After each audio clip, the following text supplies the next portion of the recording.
Hi guys, it's Sylvia. So I thought first I'd show my face to you and you can see that it's me live and in person and coming to you from my living room at the Yellow Brick Road.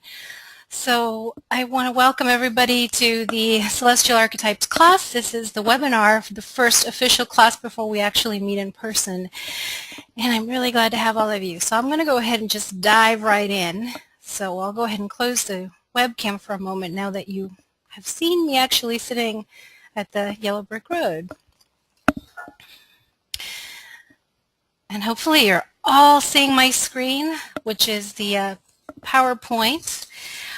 How we're going to do this tonight, and I'll leave it open for you guys to talk to me at different points of the presentation, is I'll cover some of the basic items within astrology, archetypal astrology, to kind of start laying the groundwork, the foundation for us for what's going to be a 4-week intensive course. I am packing in as much information from an extended 13-week course into just 4 classes, so you'll need to bear that in mind, that I'm going to pick and choose the choicest pieces, and even that 13-week course is part of a 1-year-long course. So this will be enough to get you excited, to get yourselves knowing more about yourselves and about what archetypal is and the basic ABCs.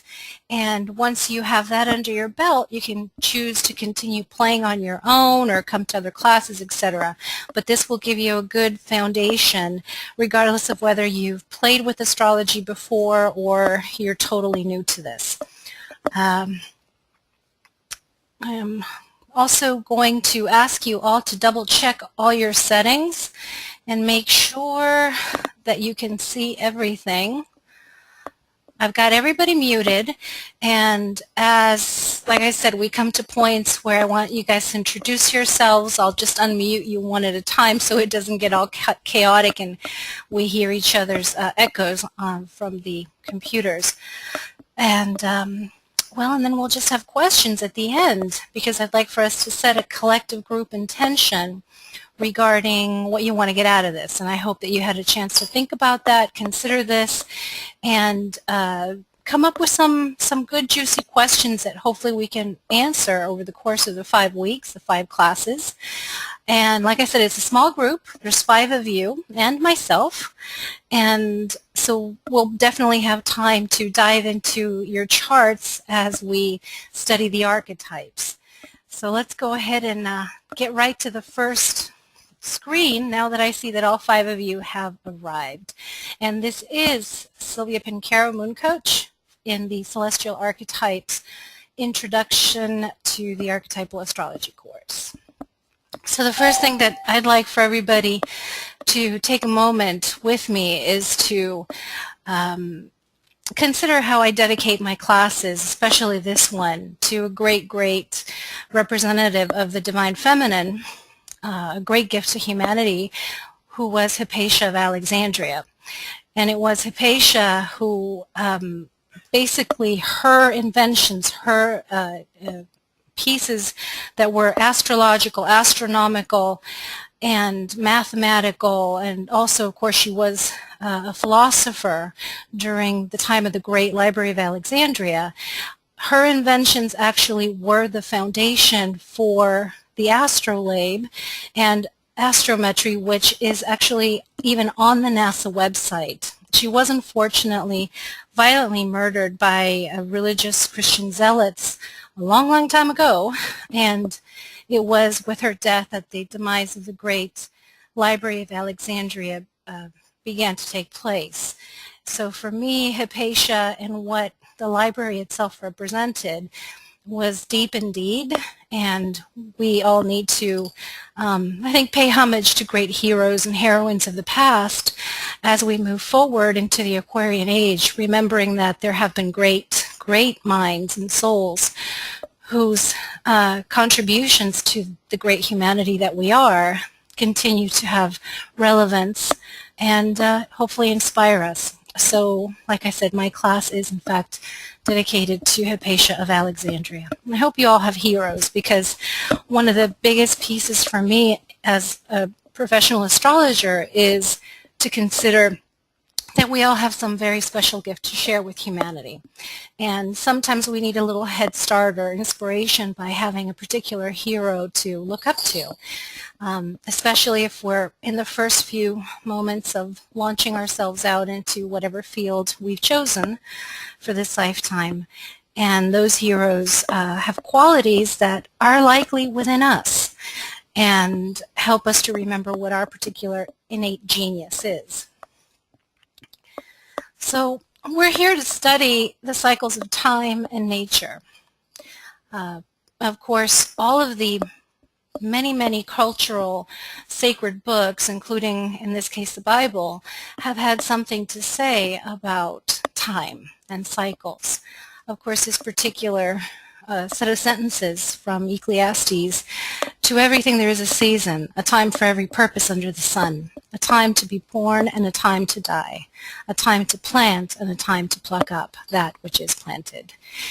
And with that, we have an idea that in all ancient traditions, the concept that underlies the study in science and art of astrology has always been a part of human thinking and living. We know that everything is seasonal, everything is cyclical in our lives and repeats to one extent or another. So astrology is an important science and art to study and to consider, even if just peripherally, and even more so if we choose to dive in even deeper. More and more secrets about the way that creation takes place is revealed to us the more we understand the energy behind the planets and the relationship between the planets. It's all about energy. So really, astrology is the study of the relationship between energy points around us and within us. So actually, let's start off with going ahead and introducing ourselves to each other. If you would follow this little script here, let us know who you are, what you do, for play or work or whatever. What's your experience with astrology? In other words, have you studied it before? Have you studied it with a teacher on your own? Have you ever had readings, etc.? And what intention do you have? What do you want to get out of this class? I need to know that from you so that I know that I can accomplish as best as possible as a facilitator whatever it is that's going to manifest that intention for you. And then I'll introduce myself too. So I'll go ahead and what I'll do is unmute you one by one, and you can go ahead and introduce yourselves. And then next week, when we actually come together in physical form, where we can actually see each other and play in a much more interactive way, it'll be like we already know each other, and we probably do from Facebook, because actually I've met all of you through Facebook except for Nellie, who I met through, actually that's not true, I met Nellie through the Essence of Being workshops, and John by attending a local gathering at Kirtan. So let me go ahead and start off with, how about Eve? I'm just going to go down the row of the names that are up there. All right, so Eve, I'm going to unmute you, and if you will, hey Eve, do us the honor of introducing yourself. Hey Sylvia. Hi. Great to hear your voice. You too. Let's see. My name is Eve Poole, and John told me about your class. And I do not know John personally, but just through Facebook. And what do? I do energetic, intuitive, transformative massage for women, health and wellness coaching, and I'm trying to open a business of flotation tanks, sensory deprivation tanks. And so that's what my main focus is on right now. My experience with astrology is I've had a few readings. I've always been lucky enough to have people that were very interested in it around me, so they could always look something up for me, but I'd love to know it myself. And my intention for the class is just to see a clearer path for myself. I'm really doing well in, life. Everything is going great right now, and I'm wondering, should I really be investing in starting this other business? So that's what I'm kind of looking into right now. Okay, so your business, I'm sorry, did you say sensory deprivation tank? Yes. Okay, cool. Fantastic. Yeah, I had a wonderful experience in one, and I was like, everybody needs to do this, and I want to open like a float center. I've heard great things about that, so it'd be really interesting to see what develops for you about that. So I'm really glad you're here, and I will set my intentions to include yours for seeing a clear path and confirming your possible new direction with the business here. So thank you for being here, and I'll meet you in person next week. And write down questions both for tonight and for going over the next 4 weeks, okay? All right, sounds great. Okay. Thank you. Sure. And next I'll go with Jeanette. Jeanette, welcome. Jeanette, can you hear us? Hello? I know you're there. All right, maybe there's some technical difficulties, so I'm going to go ahead and come back to you, okay, Jeanette? And also, if maybe you've logged on to the webinar on your computer, but it's possible you don't have a microphone, then what you can do is use the chat area and communicate with us in that form. And I'm wondering if that's the case with Jeanette. So I'm going to go ahead and come back to you. Jeanette, check your microphone settings. If you don't have one, just let us know in the chat, okay? John, how about you? Hi, I'm John Laughing Hawk, and I've met you, which you've mentioned, and Sherry, who has been a friend for years. I've been a massage therapist since '92, so 19 years worth of body work and different certifications of acupressure, craniosacral work, myofascial release work, just really using dialogue as well as body work to affect change in people's lives in the direction that they want to go. Quite often that's the question that I ask people. It's like, well, where do you want to go? Where do you see yourself going? And doing what I can to help them get there. One of the tools I've been using lately has been astrology, and helping, especially in counseling with couples, understanding their communication styles and those differences, as well as some of their habits as individuals and how they bump up or how they mesh with each other. I've been working with astrology. I guess I got my first reading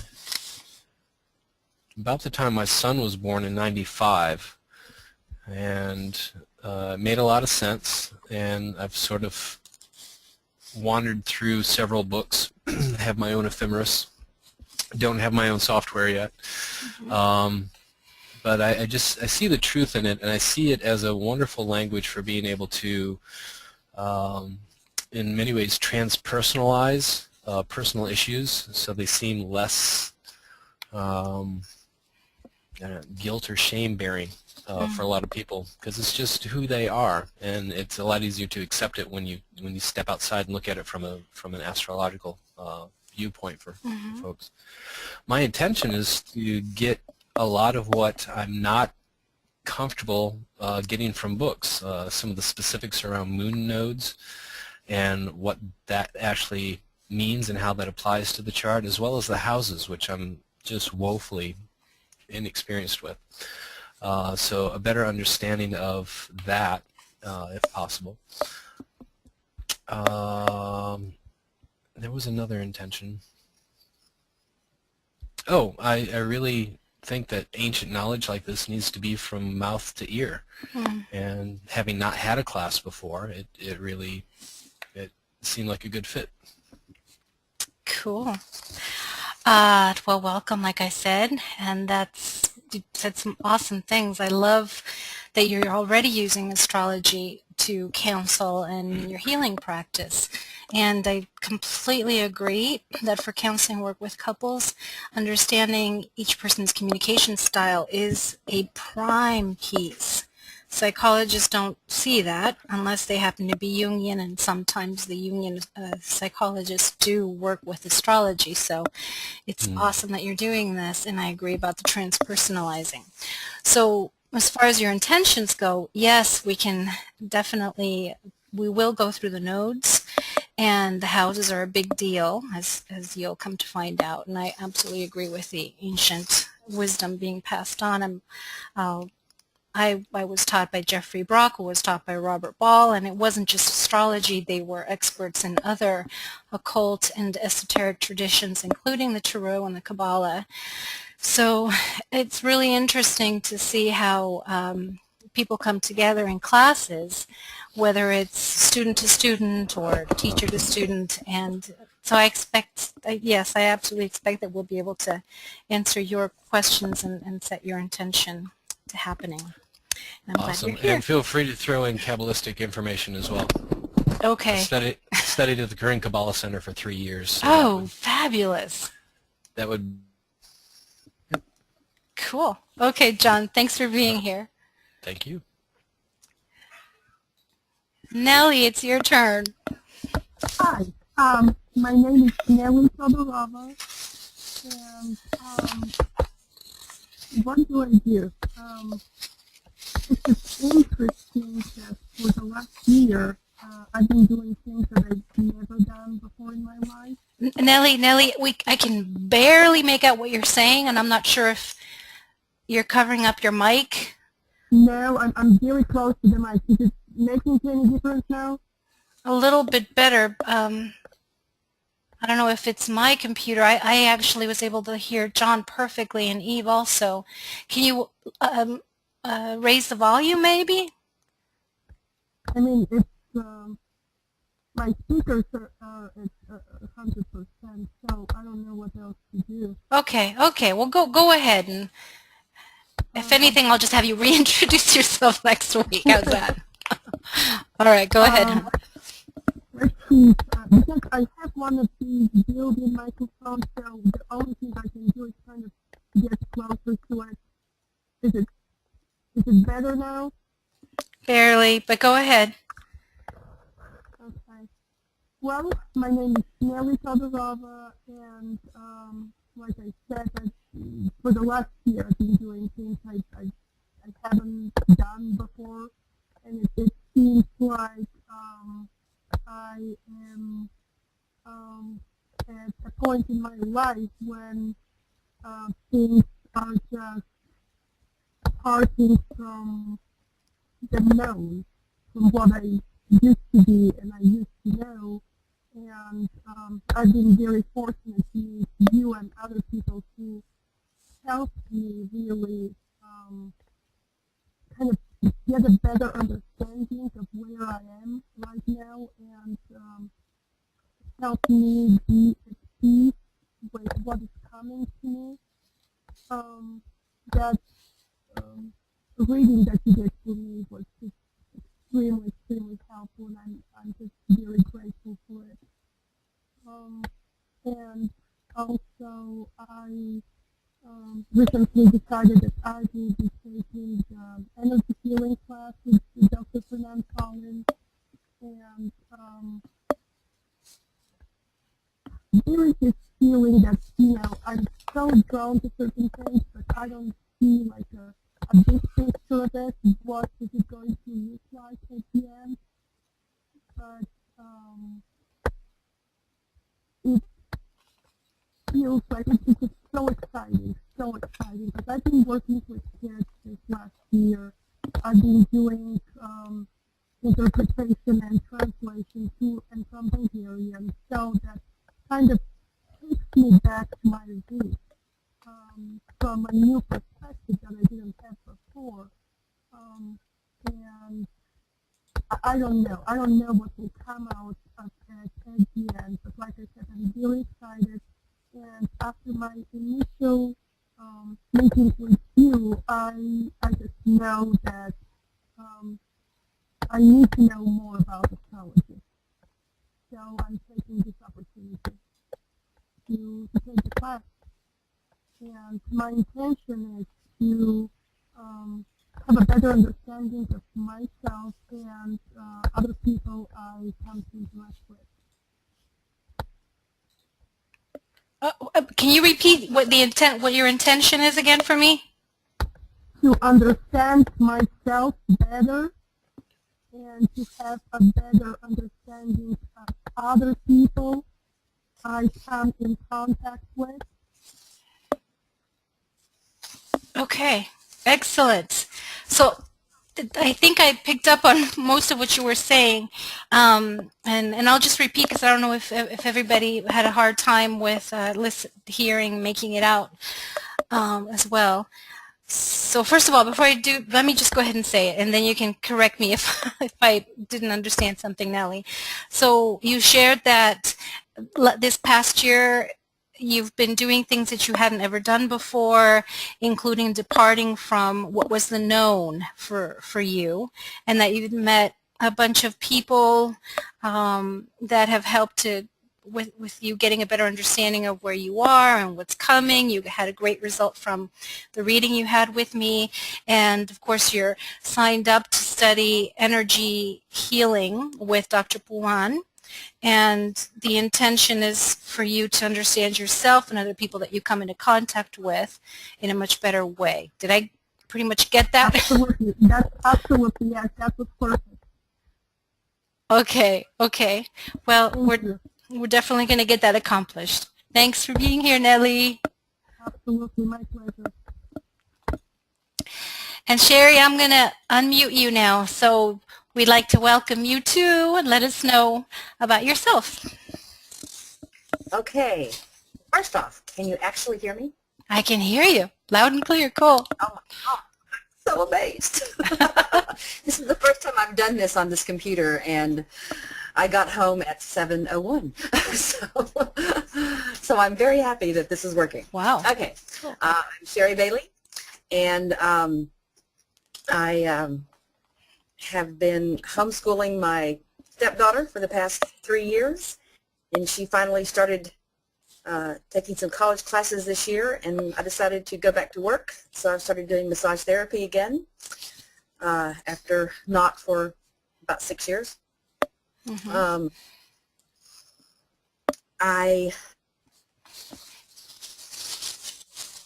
What do I do? I do lots of things. No. My experience with astrology is I never had my chart read until I was about 40, 39 or 40. I was in a very strict Christian cult for 25 years, and we did not do astrology. So the first time I had somebody who did my chart and gave me like 200 pages of a chart, I was blown away. Mm-hmm. And since then, I have read lots and lots of books about it.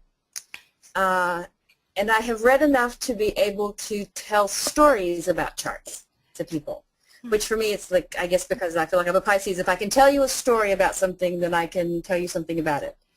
But I don't know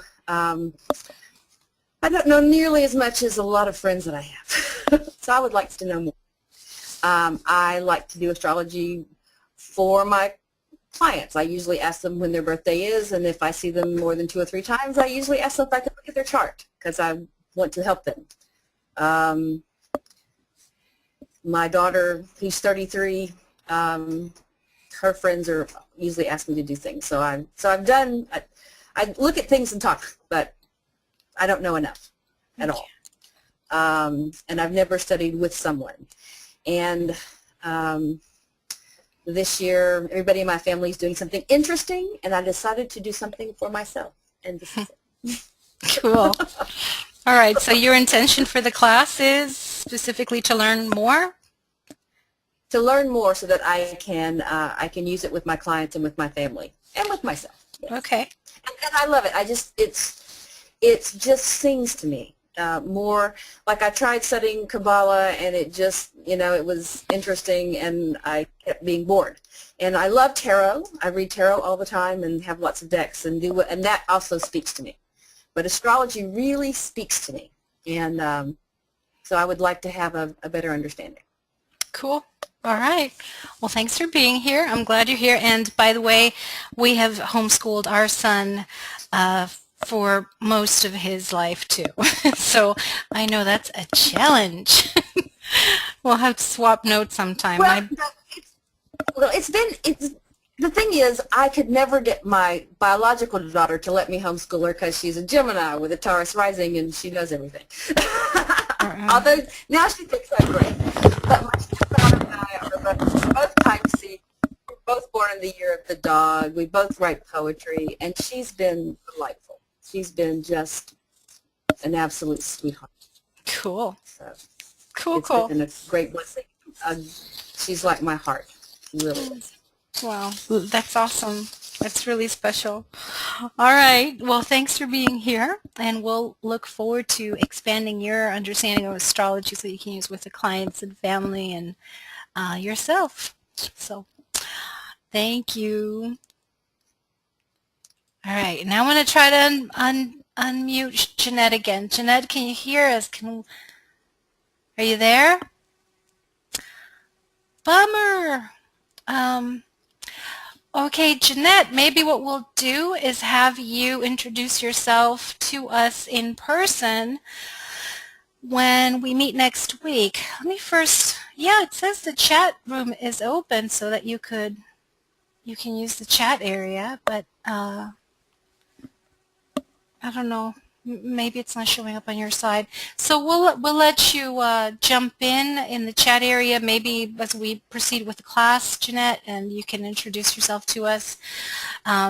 What I do know about Jeanette, I can tell you guys, she just found me in the class and us like a few hours ago. I got this email from her via Facebook saying, hey, let me know about the class you're starting. And so another Facebook friend that I haven't yet met in person.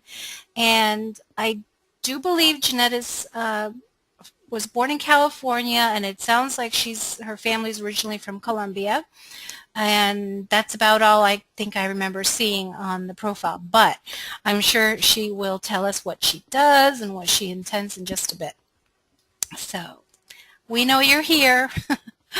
Okay, guys, so I'll go ahead and introduce myself. Of course, you already know my name, Silvia Pancaro, a.k.a. MoonCoach. And as actually Sherry said herself, I do a lot of things. I'm mom, business partner, wife, and daughter, and sister, and friend, all the usual titles that we all have to one extent or another. And those are things that occupy a lot of my time, aside from being an author. I've written and published my book, The Moon Coaching Playbook, for about 5 years now. And I invented moon coaching and expanded on what is already very deep and important ancient wisdom regarding the phases of the moon and her relationship with the sun and us. I've created a number of seminars and play shops, all based on archetypal astrology, tarot, and different archetypes, and honoring, of course, other inventions and teachers.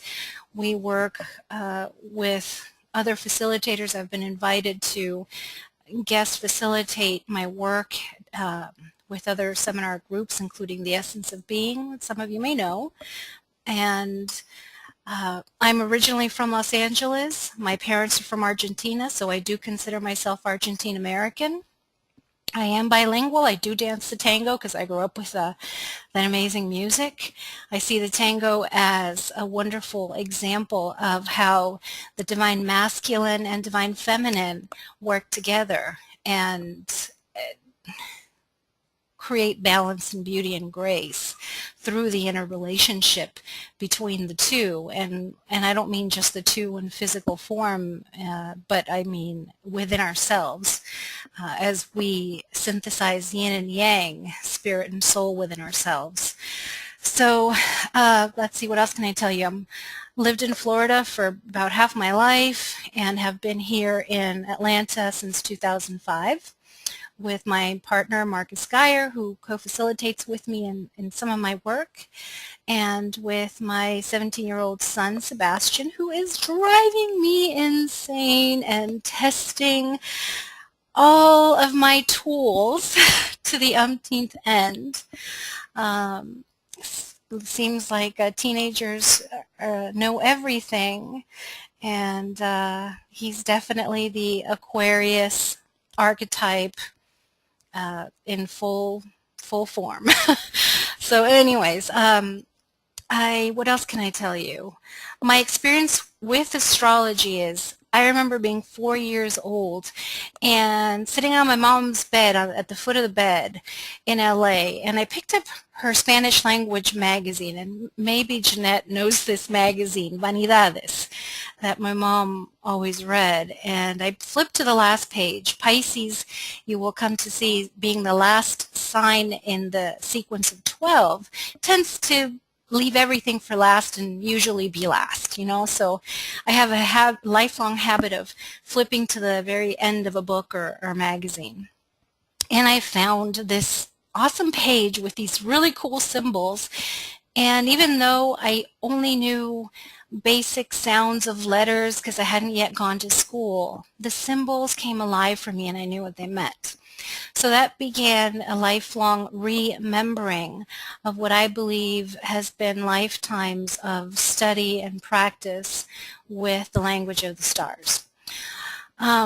Growing up in LA, I was always drawn to esoteric traditions. I was a teenager, preteen actually, when I was introduced to the builders of the Adytum and the Rosicrucians, through a musician in a band where my father played tango, and had my first tarot deck when I was like 12 or 13. And so I've been studying ever since.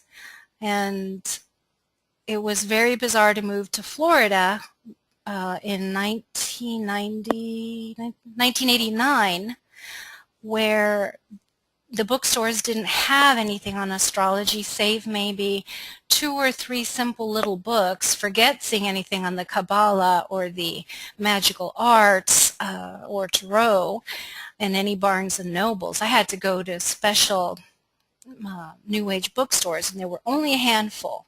So it was very disappointing to have moved from Los Angeles, where metaphysics and the occult and esoteric was, you know, just an everyday thing, to moving to Florida, and I couldn't find anything. But gratefully, I found my teacher, Jeffrey Brock, who I love and adore. And, well, that was 1990 onwards where I officially started studying with my teachers. And I also studied, like I said, the tarot with him, and including aspects of the Kabbalah, Tree of Life, and a lot of things on my own too. I have a love-hate relationship with the New Age movement. Just know that up front. There are aspects of all this manifesting business that I completely disagree with and I think is total fluff.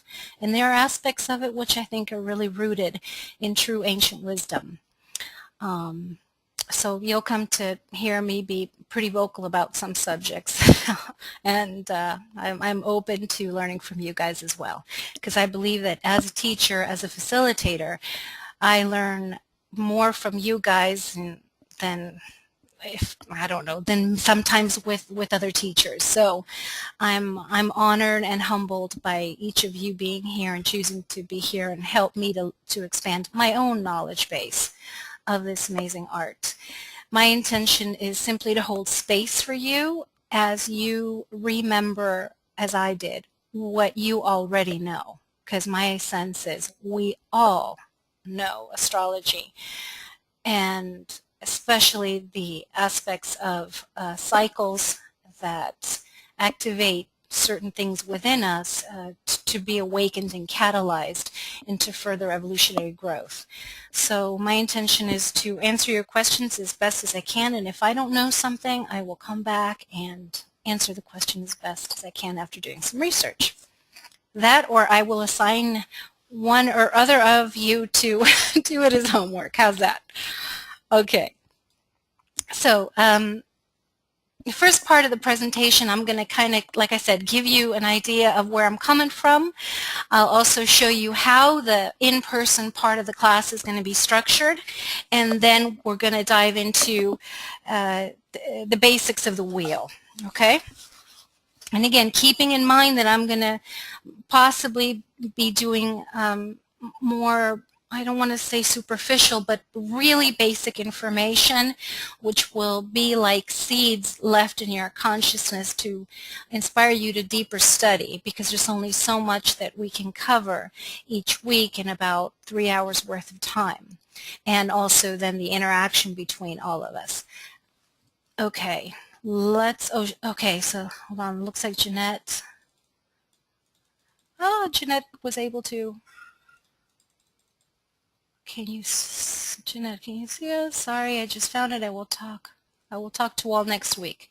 Just wanted to know that you can communicate if you need to. Got it. Okay. All right. So good. She was able to respond using the chat. Yay. All right. So, like I said in the beginning, when I explained that I dedicate my class to Hypatia, for she was my inspiration and my hero. I mentioned the word genius, and I believe very much that the aspect, the concept of genius is very ancient and very alive. And one day I decided to find out more about what the word really means. So I looked up the usual dictionary terminology. But I also went back into ancient Greek and Roman history, which is where we get most of astrology. And as we use it today in the Western world anyway. So I also do need to mention we are studying Western astrology, not Vedic, which is a completely different system. And if you need me to explain that, I will later. Just make a note for me to do that. But we are definitely studying Western. Anyway, so I looked it up because I've always felt that everybody has a genius. It hasn't been assigned to people like Einstein or somebody that wins the Nobel Peace Prize. It's in all of us. It's just that it's been knocked out of us. Our belief, our accepting of our own inner genius has been knocked out of us by the educational system and by either pure ignorance or pure control of the educational system and the political systems. So my intent as an archetypal astrologer is to help people remember and understand that they are genius, and to bring that up more and more as the gift that they actually have to express in order to feel completely authentic, alive, and just real, real and creative, just alive and vital. So it turns out that in ancient Greek, in fact, the genius was a tutelary spirit that was born, almost like a guardian angel, to each boy or girl. The guardian spirit, the genius, for boys was actually called Genius, and for girls, Juno, which happens to be one of the goddesses. And this particular spirit was what informed the individual, that guided the individual, that propelled them to their path in life.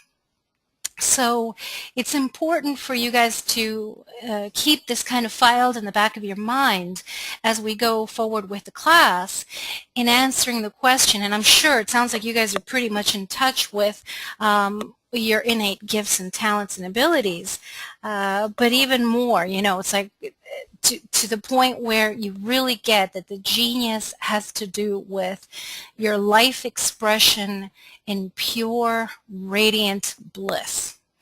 And through that, move that force of creation outward into the world as part of your unique contribution to humanity. So that's how I teach it. That's how I view each of you. It's looking at pinpointing your genius, and from there supporting each of you as you take steps to really embody and express that. So how I've structured the classes, you guys are at the center. Each one of you is at the center of the chart, and when I look at you, you're all I see. So this isn't about me. It's not even about astrology. It's about you. For me, we each have a choice, and I do believe we create our own reality. Of course, much of our reality, as everybody in this group probably knows, is created by unconscious habits, beliefs, and expectations, all which are found in the chart. Habits, beliefs, expectations, karma, whatever you want to call it, it's all there. It's all in the chart. Some planets represent deeper things that are hidden in the subconscious realm more than other planets, and we'll discuss it as we go along. So I believe that astrology is both spiritual and scientific, so we'll bring in as many of the scientific and spiritual pieces as possible. And if you have things you know about it that you've discovered in your walk through the astrological field, please do share it with your group here. I believe in whole brain theory. There's going to be aspects that are definitely more yin or right brain creative to the class, and there's going to be aspects that are more yang left brain. So my interest is in bringing both aspects into a place of harmony and wholeness. That is why my class is structured using all of the senses, so that we're going to get to hear archetypes, we're going to get to eat the archetypes and move with them through some yoga poses, and just in general really use a whole brain, whole body, whole systems approach to remembering the archetypes within ourselves. And yes, like I just said, we're going to use different modalities to give you a full experience of the celestial archetypes. So because there's so much that I want to cover for you over such a short period of time, we're going to need to show up on time. That includes myself, and to stay focused on the subject matter. So it is just 4 classes in person after this webinar. You're committing to the 4 classes. And it is holistic. It builds on each other. Cell phones will be off when you guys come here unless there's an emergency. And astrology is truly a very intimate exploration of self. And because I'm going to ask you guys to apply it in your own alchemical laboratory, you may choose to share some deeply personal experiences that help your fellow students to understand something about an archetype. And because of that, please know that this is sacred space and that we need to honor and respect each other and the confidentiality that is required as part of feeling safe to share things should they come up. And of course it's copyrighted, so I'd be happy to share anything you want. Just let me know, and I'd be happy to share it so that you can share it with others. Now, what I'm going to do in the next few slides, because you guys signed up without really knowing much other than what I put on the Facebook profile and on the temporary website, is what to expect from the class. So I'm going to show you some sample slides, and that'll give you an idea of in fact, what to expect. So it's going to be 4 classes, and rather than teach you 1 archetypal letter per week, the way that the 13 weeks normally works, I'm going to be grouping the signs and planets and houses by element. So next week, we're going to start with the fire signs. And when we do the fire signs, we're going to talk about fire as the element in general, and then specifically discuss the sign Leo, its ruling planet, which is the sun, and the house correlating with it is the 5th. So that we would, for example, go over the animal in question being the lion for Leo, the particular themes, mythologies, the principles of the sign and archetype, its purpose, keywords for the sign, for the ruling planet and the house it rules, could be pieces of poetry or famous quotes. So for example, this will be one of the many slides that you'll experience each week. And again, for example, the class number 2 is going to be all about the fire signs, which are Aries, Leo, and Sagittarius. The class after that will be Earth signs, Taurus, Virgo, and Capricorn, with their ruling planets and houses. And then we're going to take a break because I believe that's when we come up to Valentine's Day. And I don't know about you guys, but it's kind of fun to celebrate Valentine's Day. It's the day that I went into labor with my kids, so it's pretty important for me to spend time with him, and he's going to turn 18 this year. So we're going to take a 1-week break in between. And then we're going to come back and do the air signs, Gemini, Libra, and Aquarius, with its ruling signs, planets and houses. And then the final class will be the water signs of Cancer, Scorpio, and Pisces, with its ruling planets and houses. And if you guys want to have an extra class at the end to kind of test your skills, we can probably arrange to do that too. So I'm open, and but for now this gives you an idea. We're also going to have, I forgot about the sound effects. We'll also do a meditation on the element of the week, and that'll help you to integrate. I'm sure all of you have done elemental work, but this will open us up energetically to accepting and integrating the lesson, and we'll do that at the beginning of each class. There'll be lots of images. I'm very visual in my presentations. I love artwork. I love artists of all kinds.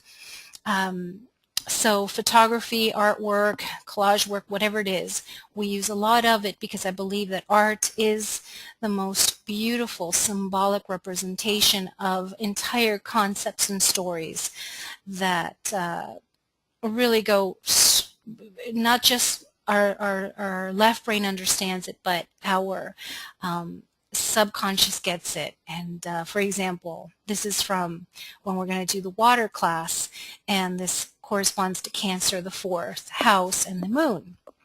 And you get the idea just from this one that this archetype has a lot to do with mothering and children and the sacredness of the womb and nurturing ourselves, nurturing others. So there's a very tender aspect. And at the same time, it may bring up issues for some folks if there were issues around lack of nurturing or lack of mothering. So that's why I'm saying that there might be times when we may share with each other something that gets triggered. It's, the class is not set up as a psychological counseling session, but if you wish to share something briefly each week that helps the other people to understand the archetype, or that helps you to integrate the archetype, that's what we'll do. This is yet another example of what you'll see each class. Every archetype has a shadow and a light side. So I do kind of poke fun. I do poke fun at each one of the archetypes. This one, for example, is Capricorn, Saturn in the 10th house. And it has a lot to do with the aspect of Capricorn that feels like a little old man who's just kind of like always complaining and a little senile. So one thing is, as you see in the disclaimer, is don't ever take any of this personally. It was John who mentioned the transpersonal aspect of astrology. In fact, when we accept that all 12 signs are in us, even though I'm a Pisces and I have a Sagittarius moon, I've got all the rest of the signs in me, and so do you guys. So we got this little old man who's just shaking his fist and being a little old senile and resentful in us. Now, so it's a matter of claiming our shadow, and the only way to heal the shadow is by claiming it, knowing it, loving it, not by denying it. So we'll go over the shadow aspects of each archetype as well. And you will have questions that are self-knowledge questions, as I like to call them. that I'm going to ask you guys to journal on each week. This is an example from actually what's going to be the first official class in person for Aries Mars in the first house. So you're going to end up jotting some of these down, the ones that you really want to get into, and as you do, you'll get to personally experience the archetype by questioning how it relates to events, situations, aspects of your personality. Of course, we'll pinpoint the archetype in your charts. You know, we'll look at where Aries is in your chart. We'll look at where Mars is. We'll find out what's on your first house or your ascendant. And then you'll start to do some home play, correlating one thing with another.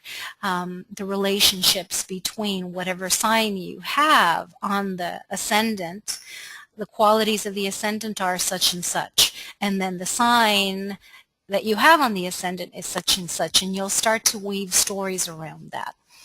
Of course, the more open and creative you are with yourself and the more willing to be honest with yourself, the more you're going to find, like in this case, buttons that get pressed, you know, in each particular archetypal field. Like I said, we use all of the senses. So I'm also an aromatherapist, and I have an astrological aromatherapy business called Astrology Diva.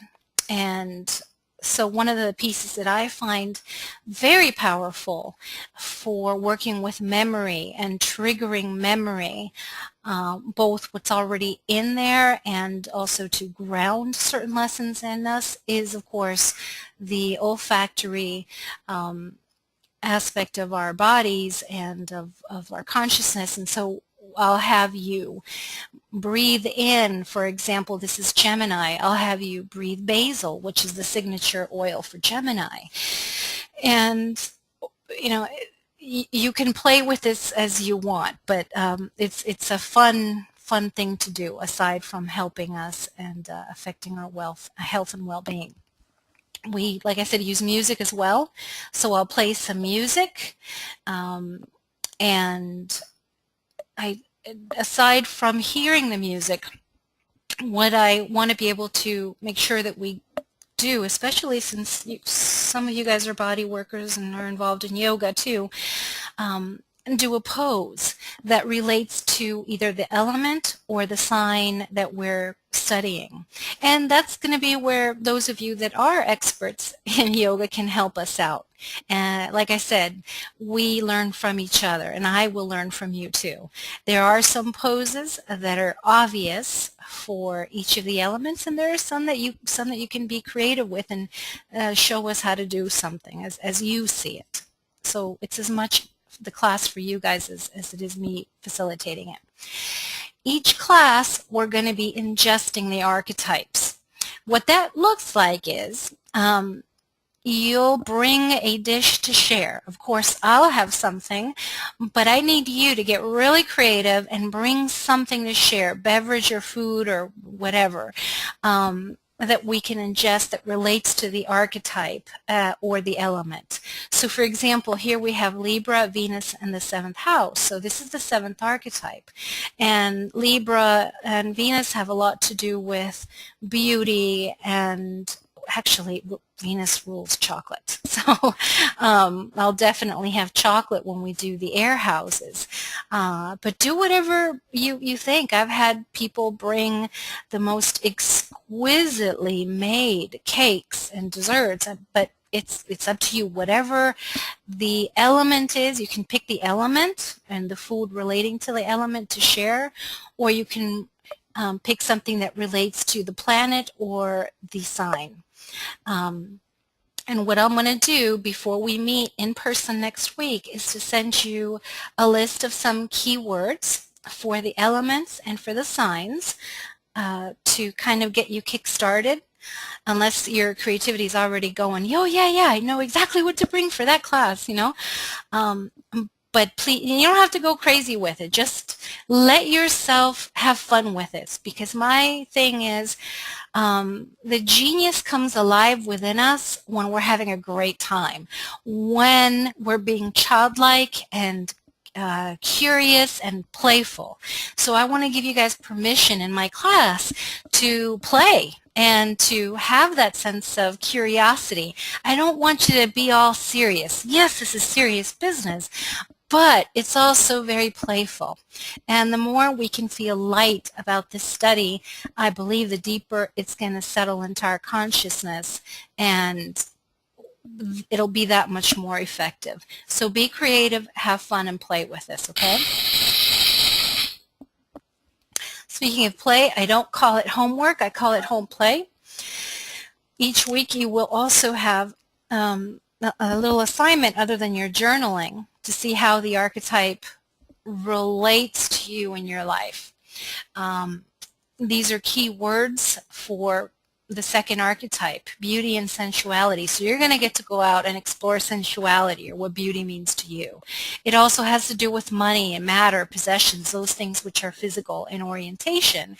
So it could be something as simple as balancing your checkbook, or organizing your possessions, taking stock of what you've got in, your account, whatever it is. Valuing yourself or appreciating yourself in some way, because each of the signs and the planets rule a body part or function. I will also share with you what body part is your focus for that archetype. And in this case, for Taurus, it's the neck. So you may want to, as part of your home play, go out and get a massage, or have your loved one just kind of rub your neck, or you may want to buy a scarf. What a great way to match up beauty with the physical body part.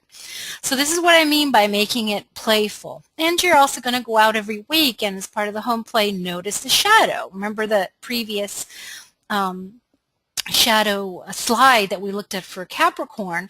Well, each sign will have its shadow, and you get to watch on TV, on the internet, on Facebook, however it shows up, and try not to get mixed up with it, but just notice it as an observer. So most of the learning process is actually going to take place when you're living your life in the week between classes, when you actually look at the world through the filters of the element, the sign, and the planets involved that you will have just studied. So you're going to get out of it as much as you're willing to do, not just in the few hours that we're together each week, but in the time, in the way that you look at the world in your everyday life. I'm telling you, once you really get the grasp of what astrology and the archetypes are, every time you look out into the world, all you're going to see are archetypes in movies, in situations, in the news, and it's kind of like taking a peek behind the scenes of what appears to be reality, manifest reality. We get to see what the machinations between levels and dimensions are. So with that, you kind of get an idea of the structure of the class. So that's what you guys are going to experience, but instead of spending 1 week per archetype, like I said, that's the 13-week version, we're going to do 3 archetypes per week. So we're going to cover them elementally, as I said before. Okay? Now, having done that, we're going to go ahead and do the basics, the brief basics about astrology. So as far as the history goes, the earliest known writings date back to about 2300 BC, this Babylonian tablet, which is the oldest horoscope, although I did see, the writings. The earliest surviving horoscope is dated 410 BC. So we're talking considerable time here. That does not include Chinese astrology, nor the Vedic system, which the Vedic is about the same age. And when I say Vedic, let me go ahead and explain what that means. In India, they practice a different astrology or system of astrology. there's a misunderstanding that Vedic is based on the constellations, whereas the Western system is based on the pure archetype itself. Well, in truth, Vedic, or the Hindu system, is loosely based on the constellations. It does not have it, it's not completely based on that. There is something called constellational astrology, but the constellations vary hugely in size between one grouping of stars and the others. So whereas it would appear that the sun is traveling in front of, from our perspective, one group of stars, a constellational group called, I don't know, let's call it Virgo, which is one of the biggest constellations. Maybe that spans, I don't know, 45 days. And say the next sign is Scorpio, the next, not sign, constellation, and that might be just 15 days. So they vary widely, and it is not exact and very difficult to work with. It doesn't work. What we do in Western astrology is we work with a pure archetype. At one time in history, the Vedic system and the Western system were both based, sign and constellation were matched up. There is something called the precession of the equinoxes. It's scientific and hard to explain, and so that's beyond the scope of the class, but you can look up precession of the equinoxes. And that causes a shift in the way that we perceive, from our perspective on Earth, the movement of the sun through the constellations, okay? That said, so as not to totally throw you guys off, the Western system is much more spiritual in nature, more energetic than Vedic, which is more predictive and is used apparently with success, and I say apparently because I've not practiced it, for like matchmaking and some aspects of prediction. There are other systems of astrology that you can dive into once you have the basic ABCs. When you have the basic ABCs, if you're called to study Vedic, you actually can go right ahead and do that. If you want to study psychological astrology, there is a whole field for that based on Jungian, Freudian, all of it, okay? So there is psychological astrology. I think one of the most important psychological astrologers we have nowadays, his name is Dr. Glenn Perry, P-E-R-R-Y. There's Uranian system, which was born in Germany, I think at the turn of the century, last century. And that is a very predictive modality. However, rather than focusing on the known planets, it works with what are called trans-Neptunians and hypothetical planets, which is really accurate, but like I said, very, very complicated and mathematical. There's esoteric astrology, which I'm studying myself, and that is with a whole different set of planetary rulerships. Planetary rulership meaning that a sign is matched up with a planet that resonates with it. And I'm going to give you a really great slide in just a few minutes to explain that a little bit better. But the planetary rulerships in esoteric astrology are very different than the exoteric system we use in the traditional way. And, you know, exoteric meaning like the outer court. It's what the vast majority of people use, and it is what is used for personality level astrology. The esoteric piece comes in when a person has been on a lifelong spiritual path and they begin to work towards a different level of occult initiation.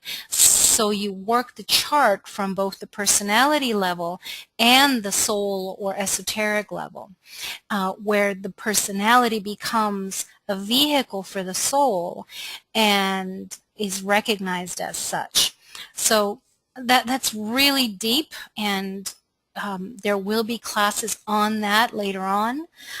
For the time being, again, this is ABC. So, but I hope that that kind of gives you an idea of how vast the subject is. Astrology is the parent of modern-day astronomy, as alchemy is the parent to modern chemistry.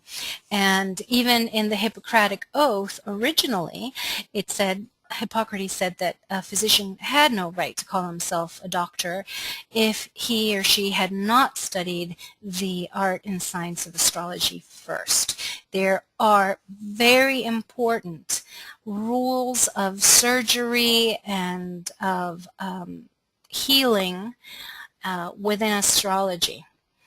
And since most of you do work with healing, you know, all healing is spiritual healing. It's energetic healing, affecting, of course, the manifest body in the end, the densest of the bodies. But there are rules as to when to take a knife to the human body in surgery, when not to, when it becomes dangerous. So there is also medical astrology, I should mention. And if the more involved you become involved with healing work of whatever capacity, the more important astrology is going to be for you when you're dealing with your clients, when you have them on your table. It is very good to know what not just their innate makeup is, astrologically speaking, but what transits they're going through. And it's, you know, craniosacral, I think John mentioned he does craniosacral work. That's pretty profound because you're working with the fluid in the body, and that affects the structural or aspects of the body, the skeletal system. That has to do with the planet Saturn, who rules the skeleton and all that has to do with structure. Anyway, so I'm going to start to go off on a tangent here because I get excited about talking about all this. Let me stick to the program, yeah? So it's gone lots of variations through time. Modern psychology and psychotherapy has included it. The meaning of the word astrology itself is from the Greek astron, which is star, is astro, of course, and logos means language or word. So we have the language of the stars. Ironically, astrology is more than the language of the stars themselves. We don't really use the stars in Western astrology so much anymore, but there is yet another aspect of astrology, which is working with the fixed stars. And again, that is further advanced work, and I'm sure you'll get into that at some point. What it's not, I'm sure you guys already know this, I'm preaching to the choir, but it's not a fortune-telling device, and pop astrology that you see in the newspaper is nothing more than nonsense. And the same holds true for the tarot. It's not fortune-telling. It is the book of life, and it is a methodology by which to become more and more conscious of the creative unfolding of an individual or of whole groups of human evolution. So what it is the art and science of the relationship between humans and cosmos. And obviously quantum physics and modern scientific advances are proving this more and more. We just had one of the most powerful solar flares ever, and definitely the most powerful since 2005, if I remember that information correctly, today. So, I mean, here you have scientists and astrophysicists that are telling us, yes, the Earth is affected by this coronal mass ejection that happened a few days ago on the Sun, and it's just reaching us on Earth, and you can expect everything from, you know, I guess issues with power supplies here to, I believe, emotional outbreaks.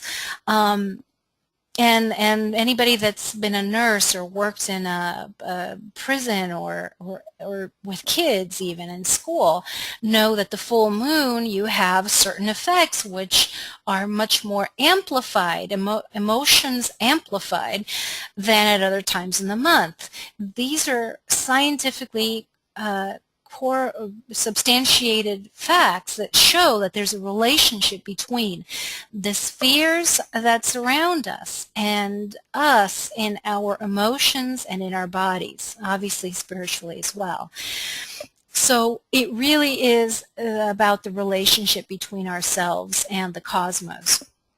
It's also the study of the cycles of nature and of energy. Everything is cyclical, as I said, and this is a very important aspect of astrology because it isn't just a snapshot of the particular pattern of the skies at the moment that we were born, reflecting back to us aspects of our psyche that are unique to us in that particular configuration, but it's also about how we respond to the continuing cycles, because it's a snapshot for an instant and then the planets continue to go around and around and around, creating continuing changing patterns of energy, relationships of energy, and the way that they interact.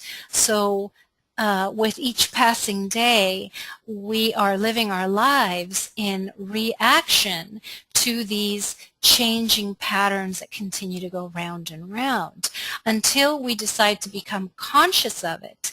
And when we do, then we're at a point of power. Remember I said, I teach this with you at the center, with the understanding that you have the position of power to do what you will with life.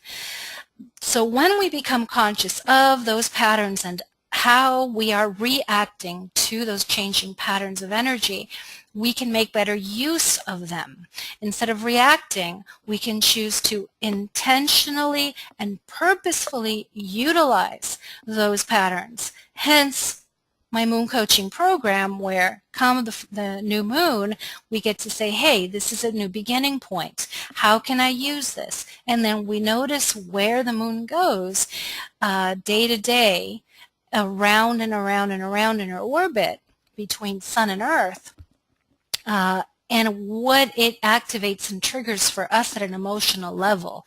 So we either do it unconsciously in reaction to it, or we do it consciously, and we say, let me do this in a way that I can not, I wouldn't say manipulate, but manage the energy purposefully so that I can get a much better result in my life. So the study of cycles of nature and energy, that's what it is for me, in my opinion. Powerful tool for self-awareness, that's pretty much a given. What astrology can do for you is to resolve unconscious issues, making the unconscious conscious, and a lot of the aspects in the chart, as I said, are patterns of behavior which we, by looking at them, we can say, okay, this is how I wired myself, you know, before we came into incarnation. You and I each chose this particular group of patterns that we are calling your natal chart so that your soul can evolve. So rather than looking at the chart and your life as, oh, this is just Eve or Sherry or Nellie, no, we need to think of it in terms of this is just one little snapshot in a bigger picture, soul level being that is much vaster. And this is the group of patterns, habits, and beliefs that I chose to work on in this lifetime as Sherry or Eve or Jeanette or John or Sylvia. So it also helps to heal emotional wounds, and of course that's related to resolving the unconscious issues. Identifies your inner genius, which, as I said before, innate gifts, talents, and abilities come to the fore. It assists you with goal setting and the timing of events, as I mentioned before. How does it work? Who knows? We just know it works. It works based on the idea of archetypes and the understanding that there's a collective unconscious and that we're all participating in this great unfolding based on our earthly coordinates, and based on the understanding that there's a resonance, as I mentioned earlier, between planet, sign, and some aspect of our own psyche. So there's more to it than that, but I think that kind of gives you an idea. It's a lot of work. If you're in this class, you've been studying astrology and practicing it for many, many a lifetime, is how the belief goes. So, what is a celestial archetype? Years ago, I decided that astrology, the word itself, had been so denigrated and become so, I don't know, just taken through the gutters by the church and politics and other organized, all organized religion, that a lot of people had misconceptions about what astrology is. So I decided to come up with my very own word. So I said this is celestial archetypes. But in essence, that means the energy patterns of the astrological signs and groupings. So it is, in fact, a sacred energetic blueprint or template. So if you were to see a planet as the pure energy, the blueprint or template, let's say the sun. The sun is the radiating life force representative of pure spiritual beingness, the fire and fuel that energizes us and quickens us with life. So it's basically pure spirit. But then it becomes a little bit more colored in, say, by the sun being placed in one of the signs being Aries through Pisces. So let's say Sagittarius, the 9th archetype. The sun in Sagittarius. So the sun is pure spirit, pure fuel, rocket fuel, okay? Is dressed up in these Sagittarian clothes, so to speak, and that makes that sun radiate a very lively, passionate, forward-thinking, curious individual who is continually questing, because Sagittarius is the archetype of the quester, the gypsy in search of life's deepest answers, the great philosopher on the wheel of life. So that means the pure archetype of the sun has now been modified by the energy of the sign. So you take the energetic blueprint and you begin to mold it to become more individualized. And then let us say you put that into a particular house. That great gypsy philosopher, preacher, teacher type let's call it in the second house. The second house has to do with values and matter and self-esteem and all that has to do with third-dimensional form. So this particular sun in Sagittarius is expressing him or herself in the field relating to value and matter, and maybe what they're passionate about is money, or it could be about valuing the body as the temple. So you get the idea that there's a story to be created by combining the pure archetype of the planet and what that represents in psyche, dressed up in the sign, and then playing out in a particular field, which is the house. And then the last part is, what relationship does the sun have to another aspect of psyche, say the moon, which is your emotional body, or say a Saturn, which has to do with karma and your limitations. So there are happy relationships, and then there are some that are a little tougher to deal with. Those are called the aspects, and we'll talk more about that in just a minute. So that I can stay on subject. So it's also the letter of the zodiacal alphabet, and I think you must have read that in the description of the class. This is about learning the ABCs. So each archetype is a letter, and hopefully by the time we're done, you'll be able to put some sentences together, and who knows, maybe even a whole paragraph, you know? It's also the composition of energies. So all of these archetypes composed in a particular unique combination of frequencies equals your natal chart, your astrological chart. It is vibrating, and because it's vibrating, it's co-creating with everybody else that's vibrating and co-creating. So there you have the relationship in yourself relating to the relationship in somebody else, creating further ripples of relating ad infinitum between members of the human race. Celestial archetype is also related to, well, why do I have this in here? The moon's gravity affecting our tides and bodies. Just as I said in the previous slide, that we know that we are affected by these energetic fields, which we're calling the astrological or celestial archetypes. We know that the moon's gravity affects our bodies and our emotions. We're mostly composed of water. So if the moon's gravity pulls on our ocean, creating the tides, high tides and low tides, especially at new and full moon, or at that time, we know if we're also 80% water, that the moon is pulling on us. So it makes us sensitive to the phases of the moon, and the same holds true with all the other planets. And for me to really become a master in our lives, we need to really understand and work with these cycles and rhythms in nature and cosmos so that we can consciously create a desired reality on the earth. And I think there's too much in the subconscious to be consistent in creating the reality that we each want, and there's still a lot of free will.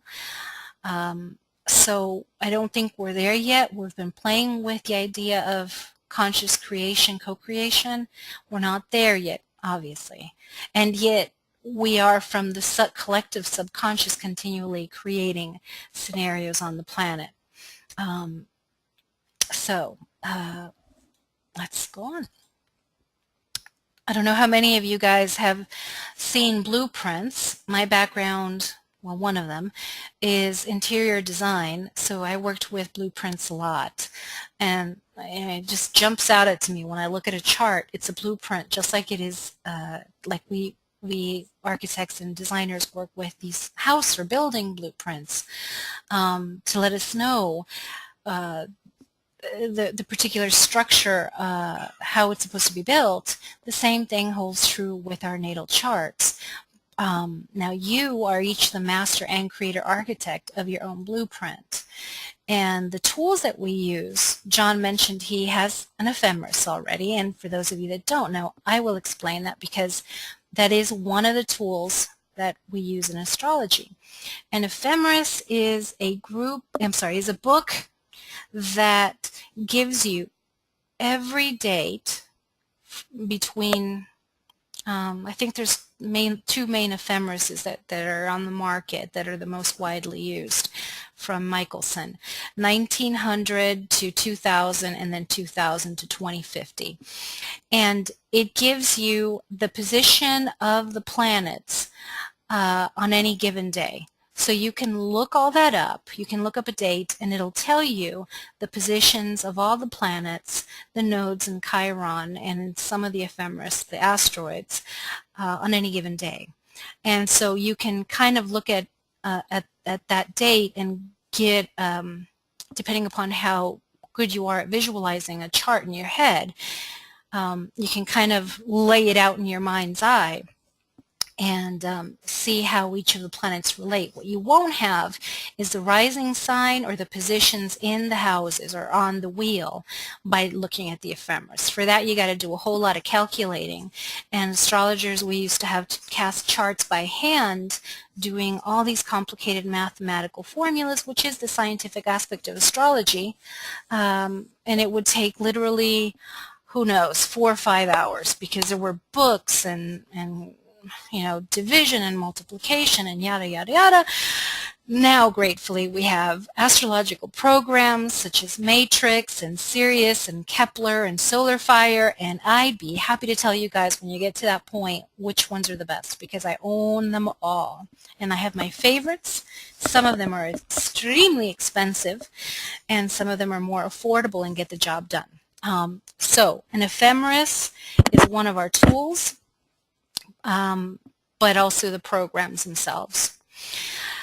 You have free will. I think that's self-explanatory. You can choose to be unconscious about the patterns and the cycles, or you can become conscious about it and start to make changes about how to work with this energy. The cycles repeat themselves. Each one of the planets has a particular rhythm. We know that the sun goes around in its cycle for about 365 degrees. So it takes the sun 365 days to do its round about the zodiac. It doesn't do the round about the zodiac, but from our perspective. We have, so every year we have a birthday, but astrologically it's called a solar return, and it could be the day of your birthday, calendar speaking, or it might be the day before or after. I just heard some ding dings, so I don't know if that means somebody left or... where was I? Okay, so the cycles. You always will have a repetition of cycles. In other words, opportunities to work with a particular lesson, because all of these cycles are lessons that we need to learn. The sun cycle represents a lesson. Mars, which is about 2 years, represents a lesson. Jupiter, which represents another set of lessons, is 12 years. Saturn, you guys must have heard the infamous Saturn return at some point in your lives. That one repeats every 28 or so years, so that's a big duty karmic one that has to do with your level of evolution and maturity. So if you don't get a lesson at one pass of these cycles, you'll have an opportunity to learn it 2 years or 12 years or 28 years later. So you have the free will to choose how to work with those cycles and energies. And Nellie said she wanted to understand herself and others better, and it was Sherry who said the same. And you do, in fact, get to know yourself much better, as the statement, know thyself at the Oracle of Delphi reminds us. Okay, so you hopefully each have printed out or have popped open your natal chart onto your screen so that you have it in front of you. While you do that, I am going to pause myself so that I can put on a sweater, because now I'm freezing. So I'm going to pause for a second while you pull out your charts, okay?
Oh, shoot. How long have you guys not been able to hear me?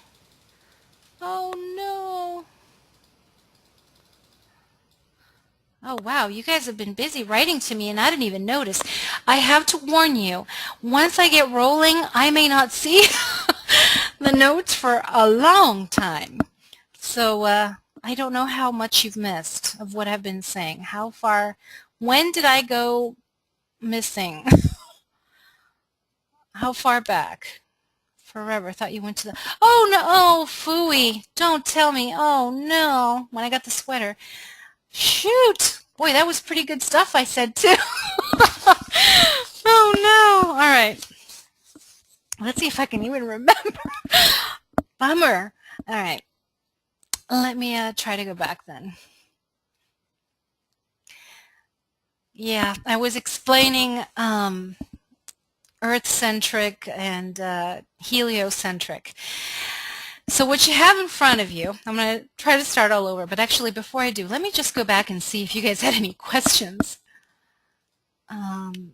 John was asking about thoughts on the 13th sign. Actually, I wrote quite a bit about the 13th sign. Every now and then, there's a crazy astronomer wanting to discredit astrology who brings up the age-old argument that there's a 13th sign, who is called Ophiuchus, and attempts to say, oh, the signs are all wrong, astrology is crazy, da da da. Well, yes, there is a 13th sign, there's a 14th and a 15th, and on and on. The ancients knew what they were doing when they collected the sacred 12 and divided it in the way that they did. And that's actually what I was drawing here, was the 360-degree wheel is, what's going on here? The 360-degree wheel is divided equally into 12 sections of 30 degrees each.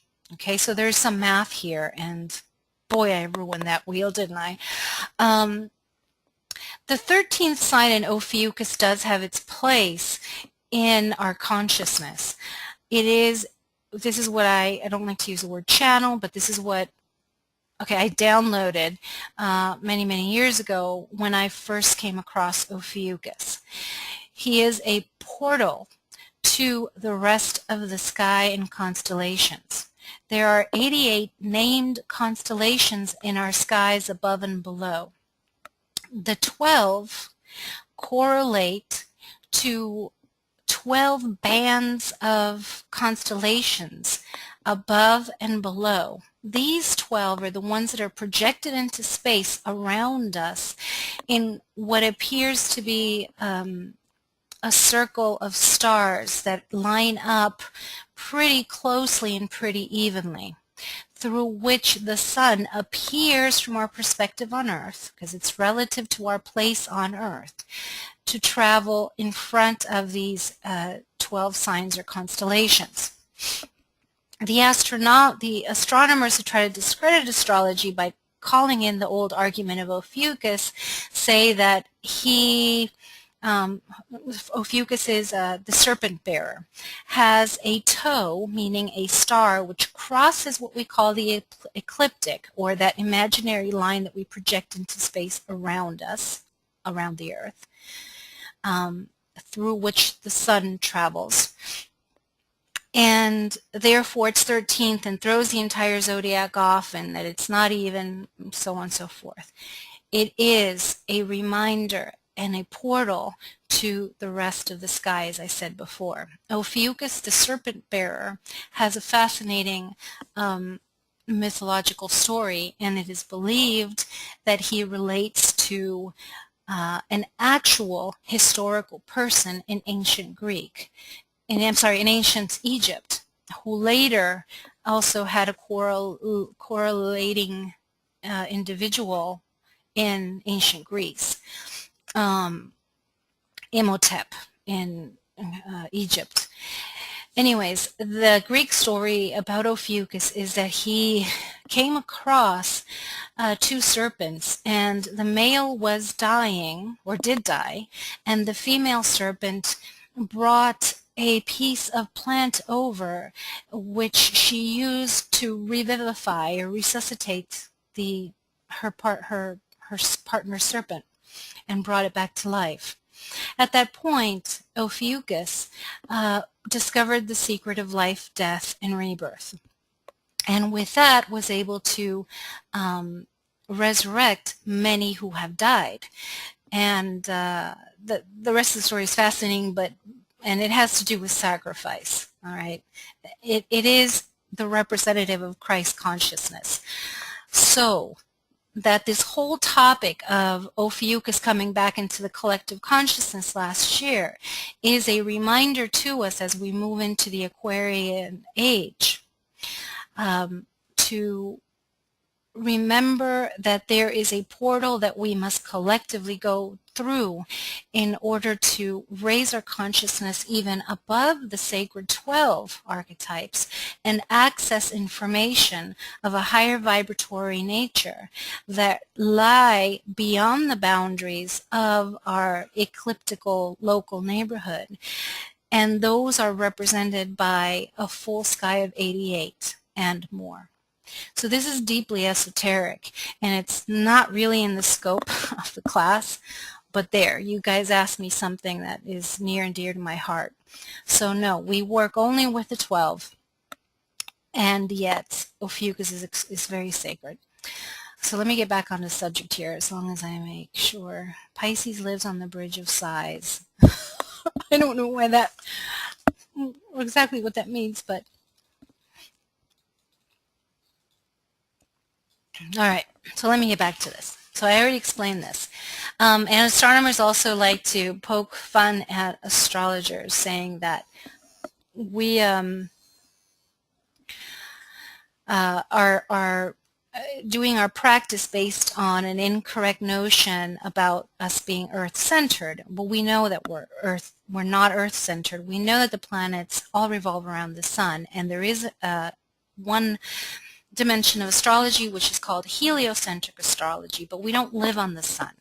That's another spiritual way of seeing the chart, casting it as if we were born on the sun in order to understand that aspect, but we're not there right now. We're in the basics here, even though you guys have all studied to some extent.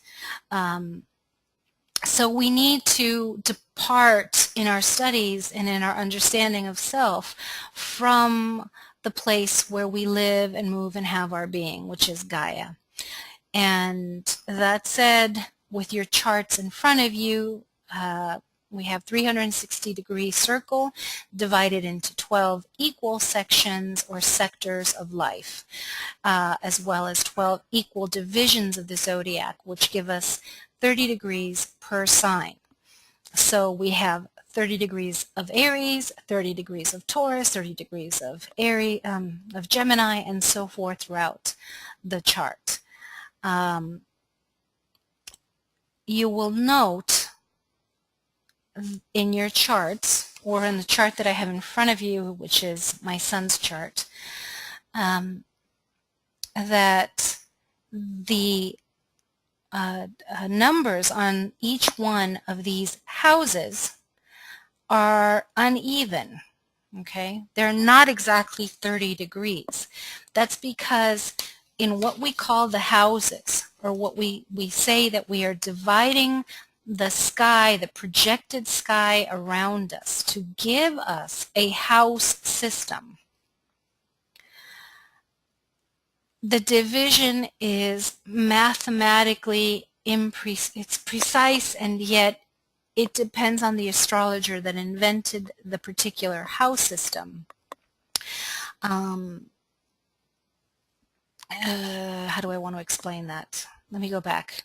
Right, I wish you guys hadn't heard that, because that's just too complicated. Let's just start with the basic. It's 360 degrees, and the signs themselves are divided into 30 degrees each for 12 equal divisions. We'll get to the houses later, okay? So sorry, John, just hold off on any questions about the houses. I will. refer to that later. You were talking about whole brain, and I read that somewhere. Sherry's saying that I was talking about the whole brain, and she read somewhere. I'm not sure what you're referring to, but when we're here in the class together, I will be printing out your charts on one sheet so that you can see all your charts together and compare. And you will notice how vastly different each chart is. And so you start to really get an appreciation for how amazingly unique you really, really are. It is said that after having run certain computations, that it was found that a chart's combinations don't repeat themselves in over 26,000 years, which of course is a grand cycle, a really, really big cycle.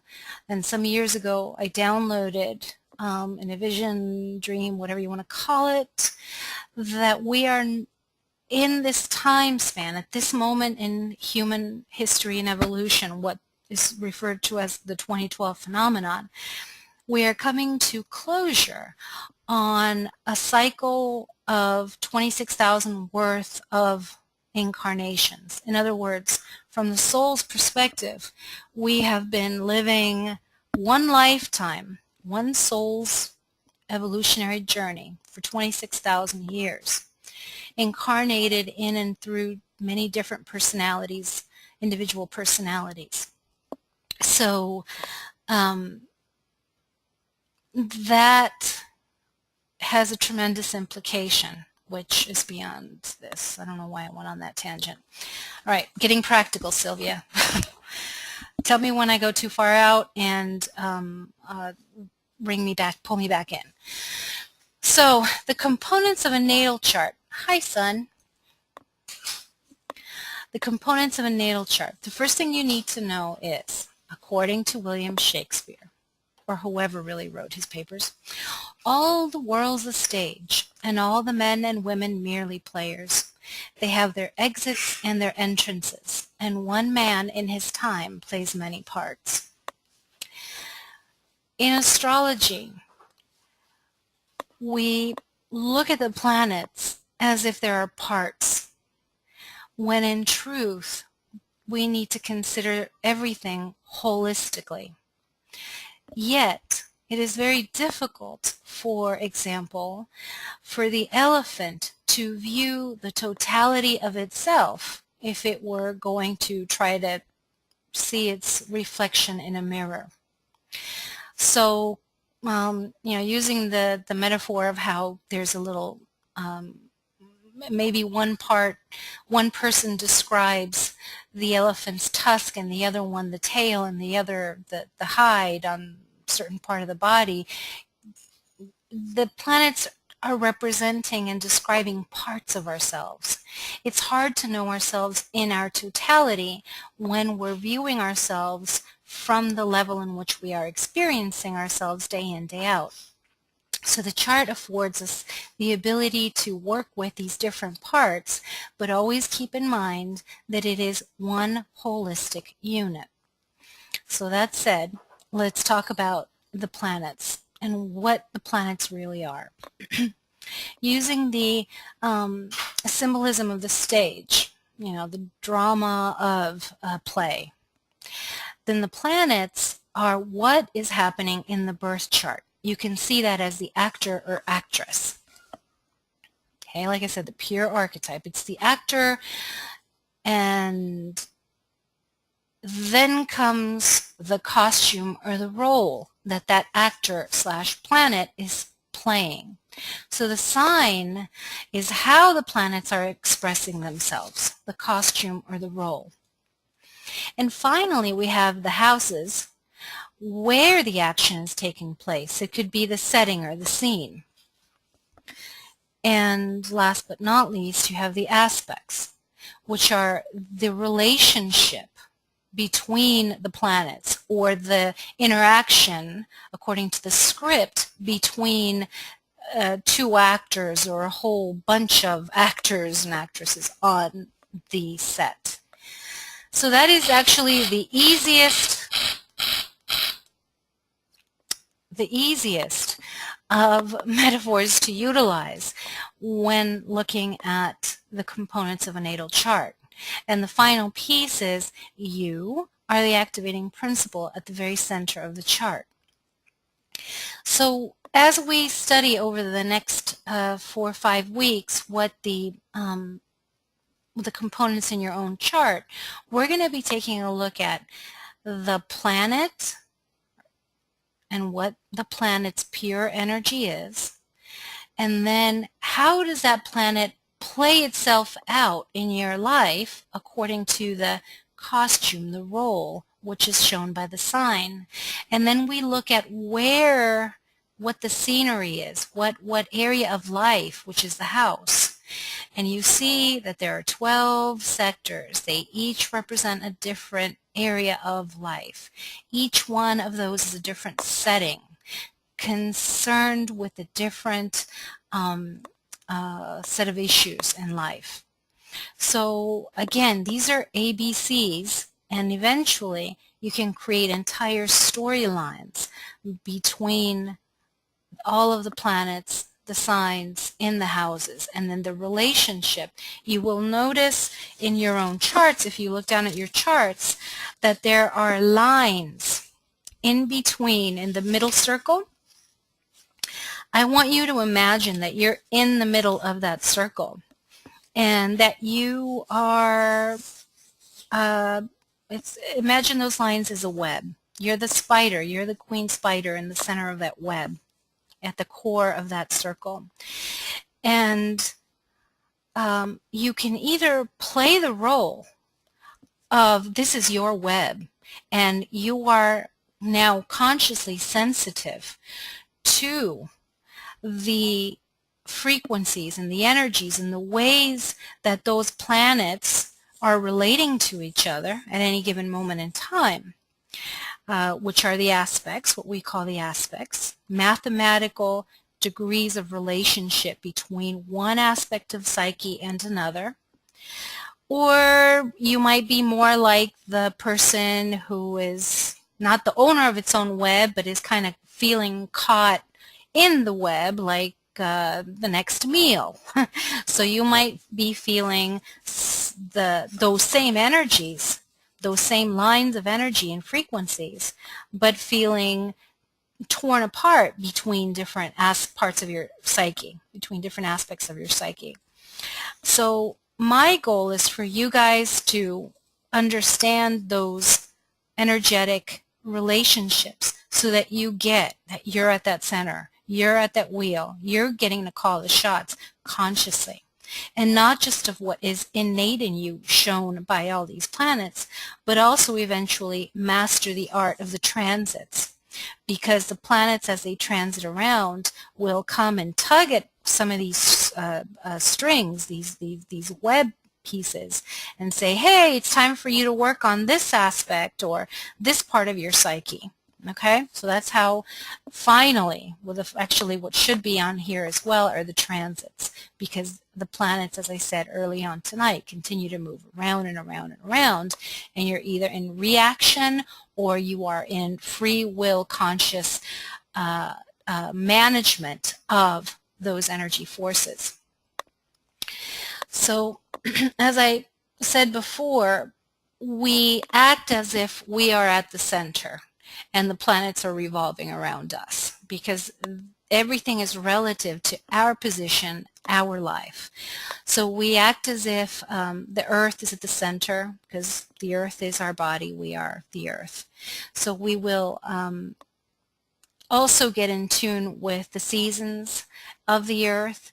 There are cross-quarter points within the yearly cycle, which is a solar cycle, that remind us that there are certain archetypal qualities that we need to consider in our own lives. We each have a time when we might feel we're in the winter of our life, or we're going through a springtime kind of energy in a particular area of life. We might be in spring in our careers, and we might be in the midst of a winter cycle in our personal relationships. In other words, we're feeling really creative in our business creativity cycle, but we might be coming to an ending in relationships. So it's really fine-tuning through astrology and the seasons and the transits our understanding of our own inner rhythms. And nature is the greatest teacher regarding what all of that represents. Gravity, it's becoming more conscious of how and what is pulling us down. We talked about how by looking at our chart we'll understand what some of our subconscious issues are so that we can deal with it. We already talked about that we're going to go pretty in deep with the elements and the cycles. And then really understanding that the earth and our bodies and this personality that you each are is the densest aspect of the totality of who we are. That we are connected to the non-physical reality, which is pure light. And that the sun represents the pure divine radiance at a very human level that represents our spirit, but there's the sun behind the sun, or the God behind the God. And so ultimately astrology can lead us to an incredibly awakened relationship between ourselves and Creator, or a deepened relationship, because I'm sure all of you are already connected to that.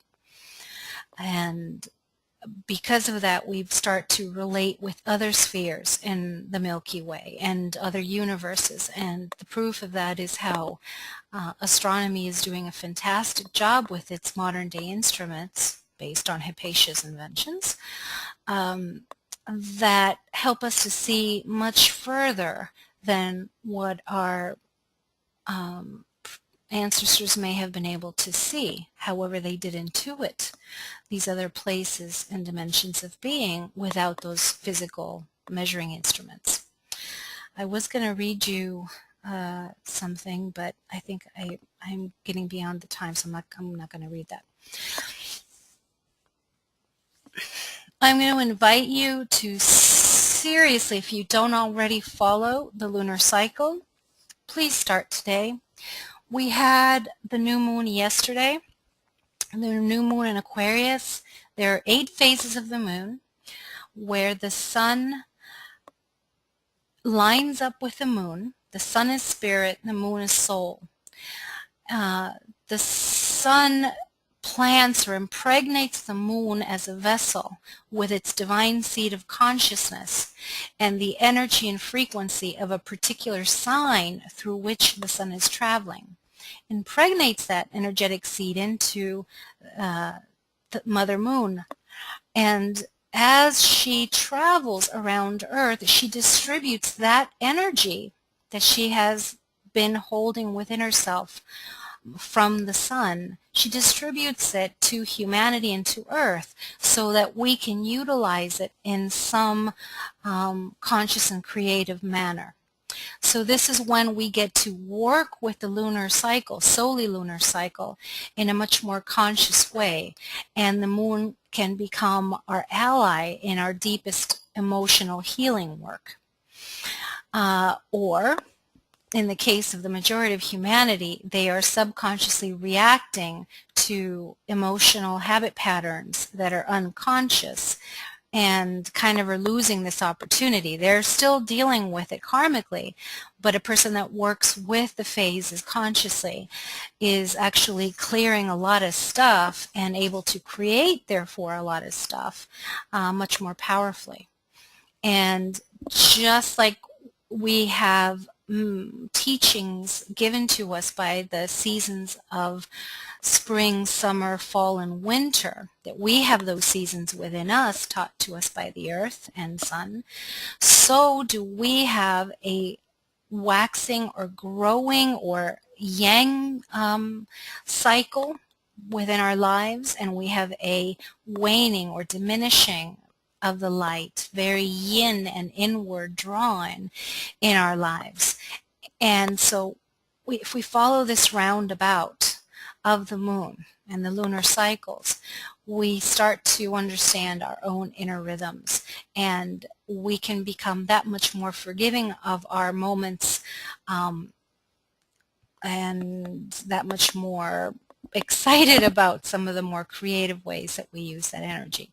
So I'm going to go into this a little bit more deeply when we get to the final class. I just wanted to introduce that. If you haven't yet meditated with the Aquarius new moon, we're still in the window of that frequency since it happened yesterday. So please take time tonight, tomorrow, to consider how you can work with the Aquarian energy in your life. And Aquarius, I'll just give you a brief few things. It has to do with working with groups. It has to do with working on humanitarian ideals and visions in order to bring about a catalyzed awakening and mutually win-win scenarios within the collective. And it has to do with freedom, independence, the divine rebel, and new inventions that propel us to greater heights, and actually astrology. And here we are on the Aquarius new moon studying the art and science of astrology, which is ruled by Aquarius and its planetary ruler Uranus. So we are beginning a deeper study of what is very sacred, and so that alone is already an intention as a group that we're setting here tonight. Okay, quick overview of the planets. Shoot. Sorry, let me see if I can go back. There we go. Quick overview. And we are going to go, again, in depth in each class with each of these, so don't fret. But these are some key words that you may want to just start noticing. Earth is our home, right? It's the ground that we stand on, and it is our physical temple, meaning it's also your body. The earth is our body. The sun represents pure consciousness, and it is the I am principle. It is the spiritual principle of life. The moon is your emotional body and has a lot to say about what your fundamental needs are. I'm sure you've heard the terminology about giving from our overflow, especially all of the people in this group that are healers and some form of counseling and healing work. It is very important for all of us to take care to empty our cup on a regular basis, which correlates, by the way, to the 8th lunar phase called the balsamic. Empty that cup so that we might be renewed by our spirit's intent, and then be filled, renewed, revivified, and refilled so that we can share and heal others from that overflow and not from the deficit that we may be feeling.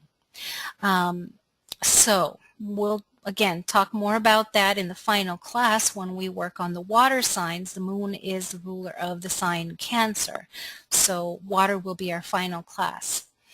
Mercury, which rules 2 signs, by the way, it rules Gemini and Virgo.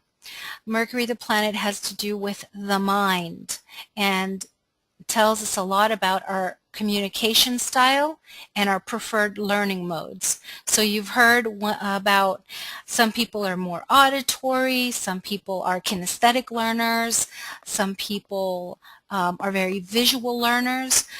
Well, Mercury usually will reveal a lot to you about what your preferred learning style is. For example, quickly here, I have Mercury in Pisces. Mercury is very left brain rational, but Pisces is the exact opposite. It's very visual, very, it absorbs things through osmosis almost. So I've never been good with lecture. I've had to train myself to learn and force myself to be in classes where it was just pure lecture. as long as I'm able to at least see my teacher, at least have that face-to-face connection, and as long as that person is deeply spiritual as well. But anyways, so when I came up with celestial archetypes in the class many, many, many years ago, nobody was teaching it in the way that I was teaching it, which is to take care of all the learning types. So I'm covering the kinesthetic learners, the visual learners, the auditory learners, so that I'm able to, through the course, activate the understanding and the remembering of the archetypes in a fully encompassing way, addressing all people. But you each have a particular learning style, and again, it will be revealed by your Mercury. And John was talking about how he counsels couples with astrology as far as their communication styles with each other. And this is huge. And actually Mercury and the Moon regarding children is very, very important, regarding education in children, I might add. Children will respond more to their moon because the moon is also representative of the mother or maternal figure. So they will be very lunar until they've reached teenagehood, in which they become more Uranian rebels. So it's important, if you have kids, for example, to really understand their moon sign and their lunar configuration, because that tells you how to nurture that child. Had we been nurtured as children according to our lunar profile, we may be less, quote-unquote, wounded at an emotional level than we are. But no, you know, we don't come with a set of instructions, they say. But people that say that don't know about astrology, right? And so definitely look into your kids' moons, okay? Or if you work with kids, look at the child's moon sign to help you understand how to nurture and feed their emotional self. And you need to look at Mercury in their charts to understand what their learning style is.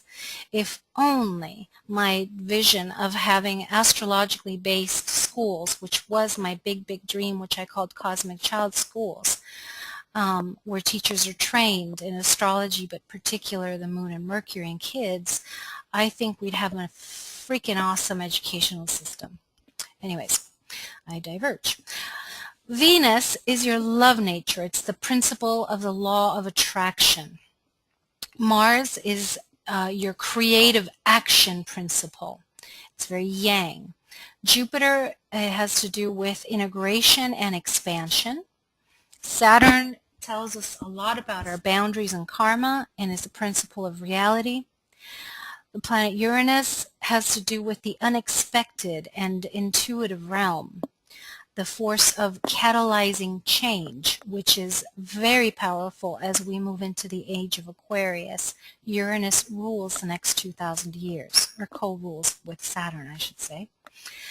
Neptune rules that spiritual gooiness that connects us all and is the visionary archetype. Pluto is about transformation, and we can see Pluto as the regeneration principle. So this is what you're going to get to know in the next 4 classes more intimately as we kind of pry them apart and then look for these archetypes in your charts. Play the chart like a harp. Ooh, I like that, John. Yeah. Ooh, you having said that, let me just throw this little tidbit. The music of the spheres. Each one of these planets has a musical tone associated with it. This, again, this is more on the esoteric side. So my father is a musician, like I said before. Unfortunately, as much as I love music, I never got it. But I know that a good musician trained in astrology, I can probably get them to create a song out of each chart. I feel very strongly, and I'm sure if I were to go back into the ancient writings of astrology, that we would find that, yes, in fact, a song could be written. There are different cultures who believe that each person that is born with their very own song. And I think that that's revealed in the chart. So yes, John, I got you. Play the chart like a harp indeed. All right, so now we've got the overview of the signs. And again, don't fret, we're going to go in depth with all this. Aries rules beginnings, especially the creative burst of new life. That's why Aries correlates with the spring equinox. The spring is marked by the sun's entry into the beginning of the zodiac, which is 0 degrees of Aries. Remember, each sign is 30 degrees. So Aries rules the first 0 to 30 degrees of the circle. Taurus rules 31 to 60th degrees of the circle and has to do with physical manifestation. And these are one words, but remember, each zodiac sign is an archetype that contains a myriad of descriptions. And that's what we're going to go into in depth later, but these are just generalizations here. Then you have Gemini, the third sign ruling the third band. So where were we? 61 to 90th degree of the 360 degrees is ruled by Gemini, which has to do with the mind and communication. Cancer has to do with the emotions and the emotional body. Leo has to do with the development of the ego. Now it has the little ego, which is the shadow, or the healthy ego, which is really the higher self ego development. Virgo is about service. Libra is about relationship. Scorpio is regeneration. Sagittarius is the idealization of life. Capricorn is the reality that we face day in, day out. Aquarius is experimentation, and Pisces is transcendence. Again, I ask you to be patient because it's much more than all of this. So I'm just planting some seeds here for you. Now notice also that I have it color-coded. You see Aries, Leo, and Sagittarius are the fire signs, right? Red. Taurus, Virgo, and Capricorn are the earth signs, green. Gemini, Libra, and Aquarius are the air signs, yellow. Cancer, Scorpio, and Pisces are the water signs, blue. So you see that there's a rhythm. Already there's a pattern developing. It goes 1, 2, 3, 4, and it repeats again. 1, 2, 3, 4, and it repeats again. 1, 2, 3, 4. So again, John, as far as the music goes, you see that there's a rhythm that happens here. It's like 1, 2, 3, 4, 1, 2, 3, 4, 1, 2, 3, 4. So there's already, you get the idea about sound, music, and creation through the different frequencies that each represents. So even though we are dealing here with personality astrology, eventually it leads to an esoteric understanding as to how everything is created through these archetypes as frequency and vibration. And then we come to an overview of the houses. As I said, it's a sacred wheel divided into 12 sectors of life. And again, these are generalizations, but these are good ones to consider. And as you have your chart in front of you, as we go through these overview keywords for the houses, you may want to take note in your chart of what houses are really, really busy, what might be empty, which houses, if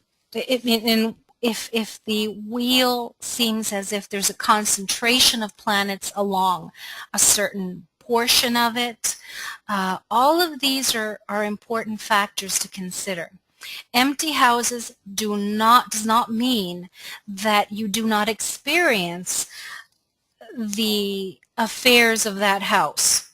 In other words, okay, I've got Jeanette in front of me. She's got a really, really busy, looks like, wow, second house is packed, absolutely packed. 1, 2, 3, 4 planets plus 2 asteroids in there for Jeanette. So we know that that sector of life is going to have a lot of action. But then let's say she's got nothing in the 7th house. And a lot of people flip out when they see the 7th house is empty, because the 7th house has to do with personal relationships, marriage partners, lovers, business relationships and partners as well. And they're like, whoa, does that mean that I'm never going to be in a relationship? Well, of course not. It just means that in this particular lifetime, that wasn't the main focus of your soul development. You will have relationships, but it's not as key to your evolutionary journey as in this case, 2nd house issues, which we'll see in a moment, has to do with self-esteem, self-worth, values, and having an innate grasp of matter at its fundamental source level. And then we have charts like, let's see, which one's pretty spread out? Well, actually, most of yours.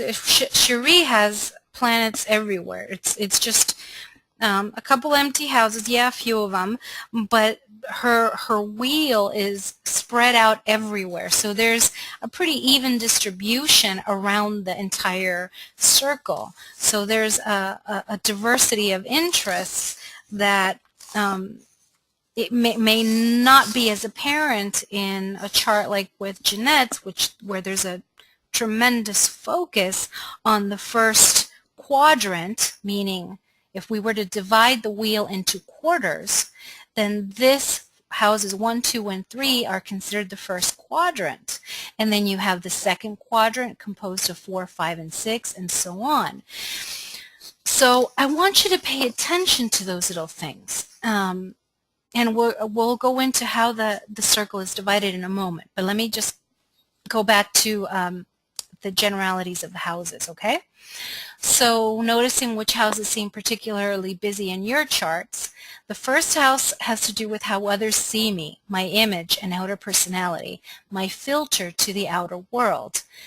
It's also, according to Alan Oken, the house of myself, okay? That's where you took your first breath. That's what marks the entire wheel, the ascendant and first house. The 2nd house is about my self-worth, personal resources, money, possessions, material attachments.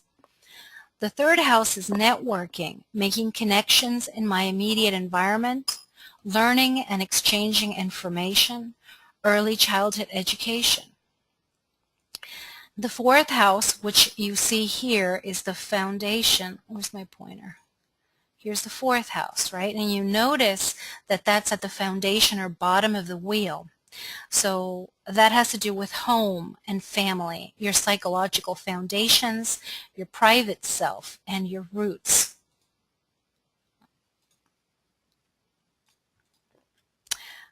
The 5th house is about children, creative projects, love affairs, risk-taking. It's the house of play and joy.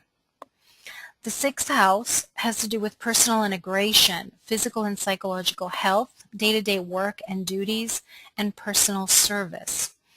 At an esoteric level, that is the house of the priest or priestess, because it has to do with what you do as service for your community. We'll get into that much deeper later on.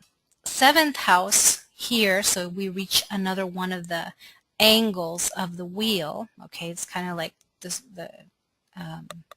We divide this into quarters. If any of you have done any shamanic work or with any of the indigenous traditions, Native American or otherwise, you know that we have the medicine wheel. So you can see the wheel of the zodiac in a sort of celestial medicine wheel. So the cross of the 1st, 4th, 7th, and 10th houses are particularly important, as you'll see on an upcoming slide. All right, so the 7th is my significant one-to-one relationships, meaning your husband-wife relationship or husband-husband, wife-wife, business partnerships, therapist-client, student-teacher, so all those, but there's more of an emphasis on love relationships, marriage. The 8th house is my shared resources, whether those are financial, sexual, emotional, or psychologically intimate unions, and it has to do with death, rebirth, and alchemical process. The 9th is the collective mind, the broader viewpoints through travel, religion, mental studies, and philosophy. It's also the pulpit that you stand on. And if any of you are Sagittarius types, you know what I'm talking about. 10th house, so we reach the next important angle on the cross of matter in the circle. That is the topmost, most visible of all the positions, house positions. That's why it has to do with my public self, my position in the world, reputation, vocation, and the legacy I leave to humanity. The 11th house has to do with my social aspirations, group interactions, friends and associations, humanitarian pursuits. It also rules astrology. And the final 12th house, last but not least, as they say, is the collective soul. It is my devotion to higher ideals, spiritual values, social service, overcoming ghosts or debts of the past, and it's the house of our connection to oneness. So you see, number 1 has to do with new beginnings, and the 12th and final has to do with endings. The first has to do with individuation, and it is the launching pad to the hero's journey, so to speak. I actually have a 2-day workshop, play shop, that I've designed and I hope to facilitate sometime before the summer, which is the astrological hero's journey. And I've created a script that people get to put together based on the principles of astrology and the hero's journey. Anyway, so the first house would be the place where we individuate, okay? And notice that there's the house previous to that, being the 12th, is the place of oneness. So from the final point, being 12th house oneness and surrendering of the individual to the allness of the oneness, the next step is to start the process all over again as the individuated personality, and then go through the journey from beginning to end, and then again from beginning to end. So there's an esoteric implication in that one as well. All right. Let me see if everyone likes me for an hour, LOL. Was that referring to what I said about Sagittarian types? I include myself in that. I don't know. Oh, you have Saturn in Sagittarius. What's going to be fun about when we're together here is that we'll get to say, okay, what do you have in Sagittarius? Oh, I have 3 planets. Oh, I have none. Although I think in this case, Eve has taken first prize. 1, 2, 3, 4, 5 points in Sagittarius. Wow. Oh, I take that back. Janet has 2. All right. So we're going to get to play a lot, okay? This is probably the one class that's mostly lecture, so I hope I'm not totally boring you guys to tears. I hope I'm making it interesting enough that I can capture your attention long enough to just inspire you to play with this, okay? So the sacred geometry of astrology comes into play when we look at the aspects.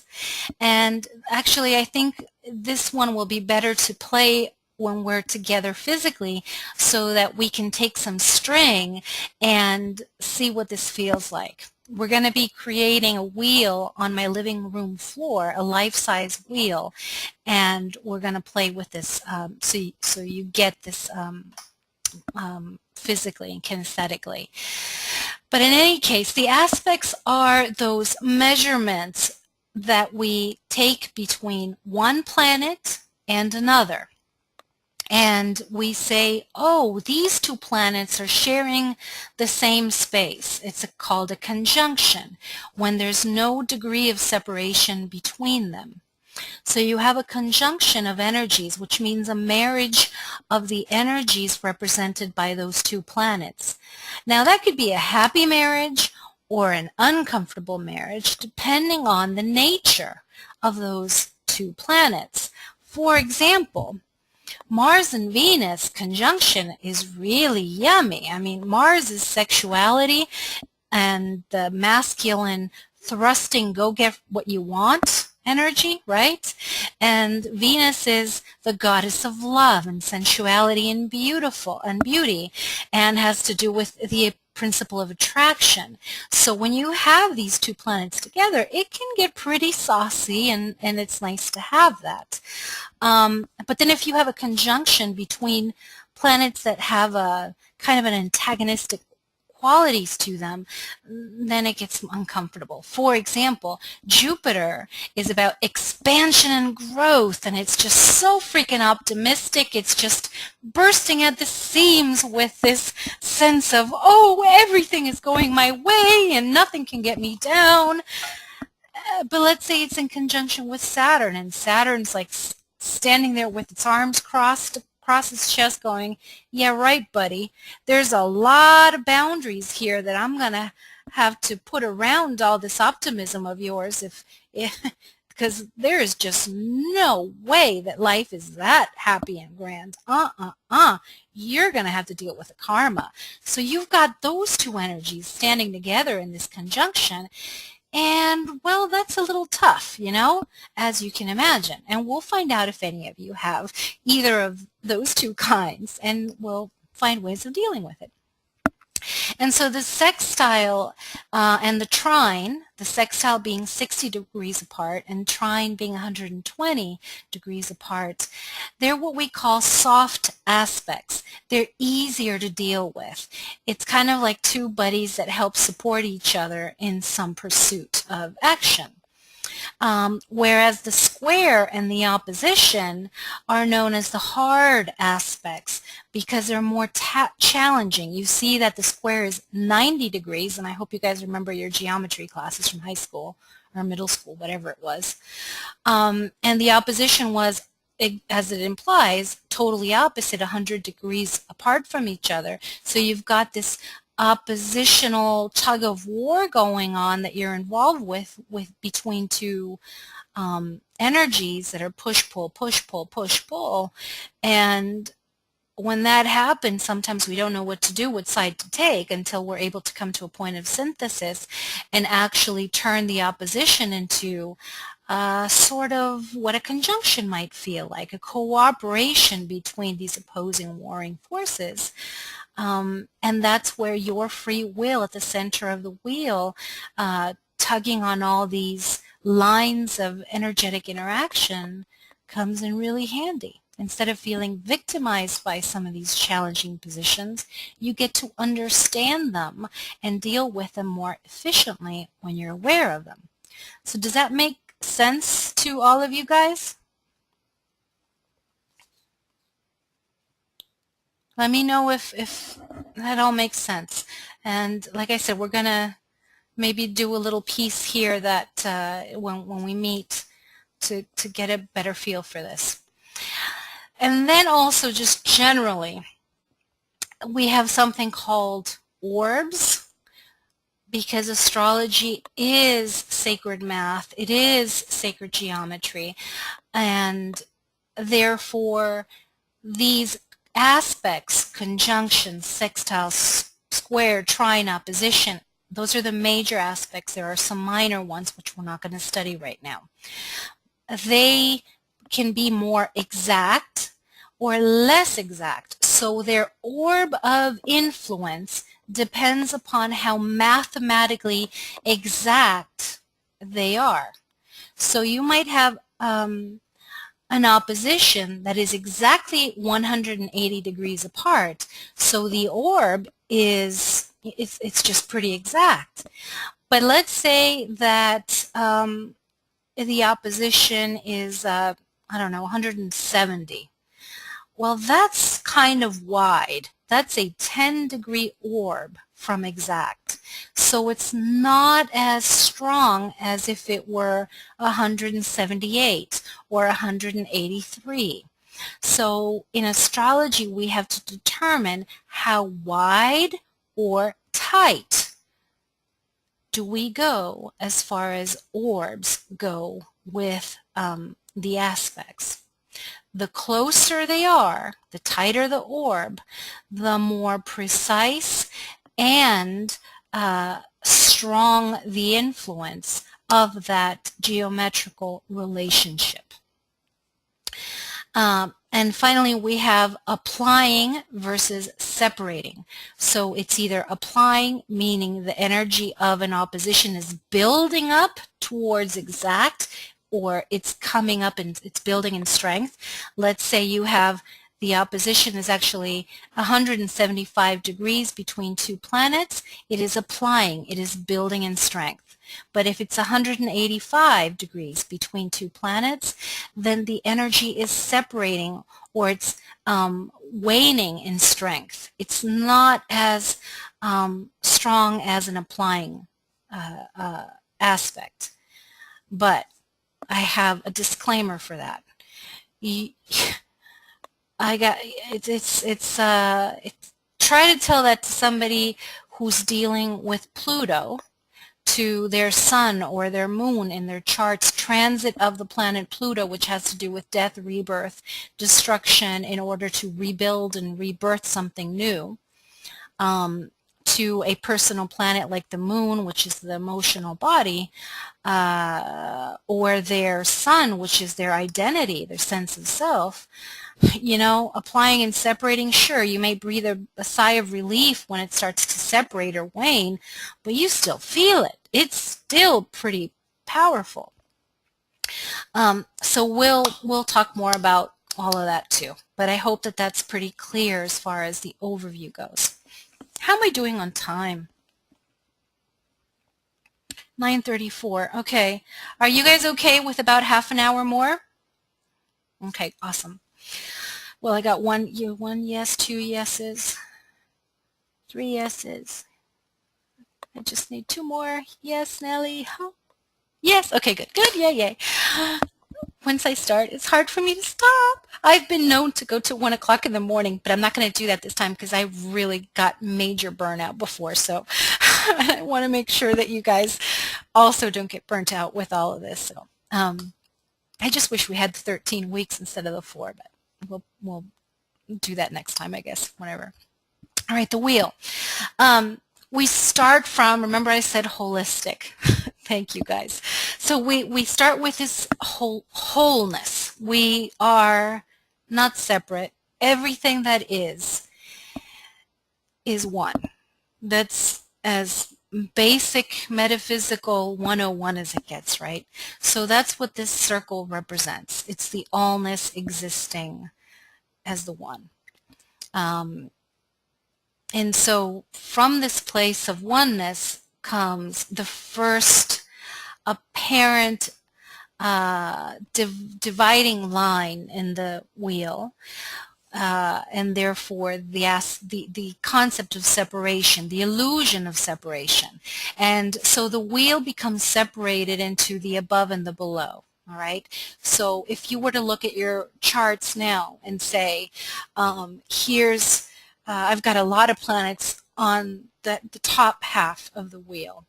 Well, that sort of makes you more extroverted, okay? Because all of the houses that lie from, I'm going to get my pointer, all of the houses which lie above the horizon line here represent, which are the 7th through the 12th, have to do with more, it's just more extroverted, okay? It's personal to the transpersonal areas of life, whereas what is beneath the horizon line is more subjective. So if you have more planets there, there's a tendency perhaps to be more inner driven. And this can all change. Here's another one of my disclaimers, okay? Our charts are not static, guys. And that means it isn't just about the continuing roundabout of the planets and their transits, which continue to activate and catalyze our personal planets into some kind of activity. but there's something called progressions. We're not going to study that in this class, but progressions basically means that the chart, your blueprint, is progressed forward in time at a very slow rate to see how your personal evolution continues to move forward. So that is a disclaimer that the natal chart is not static. So even if you have lots of planets in the subjective bottom half of the wheel, which would then bring a tendency to be more introverted or more I like to hang out in my hermit kind of a thing, it doesn't mean you're not going to experience or at times feel extroverted and you won't get to explore the upper realms. Okay, and you'll understand more when I pop in the words here. First, the visual part. Okay, so here, this marks the eastern horizon. For those of you that have worked with the Native American or pagan or Wiccan wheels, put that all aside for now, because the astrological wheel has totally different correspondences. So the east is seen as still the point of sunrise, and it is spring, but you'll notice in a moment that north and south are flipped. Let me just put it all out here and then I'll show you. So that first division separates east from west. We have east representing spring, sunrise. It is the ascendant or rising sign. It is the equivalent in the natural wheel to Aries, and it is the same energy as the beginnings of a new moon. The east and the ascendant marks the new moon, the new day, new beginnings, as does Aries and the new moon. The opposite or polar point is the western part, autumn, sunset, the descendant or seventh house, corresponding to Libra in the natural wheel, and the full moon as the culmination or harvest point. Okay, and then we take this and separate it once again. So now we have left and right. We have the giving and the receiving.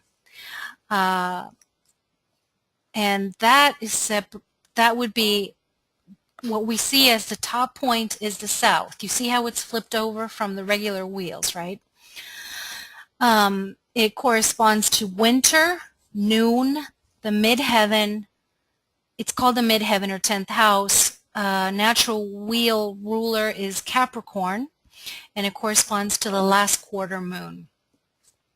And then we have on the bottom the north, and that is summer, midnight. It is the Imun Coeli, or IC, the fourth house foundation. Cancer in the natural wheel rules that point, and it corresponds to the first quarter moon phase. New moon is new beginnings. The first quarter is the crisis in consciousness need to move forward and break from the past and keep moving forward.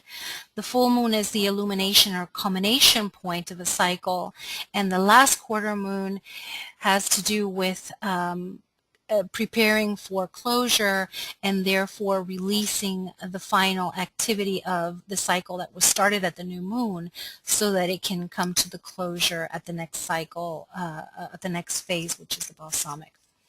That's another class. So you have here the wheel now divided into 4 quarters or quadrants.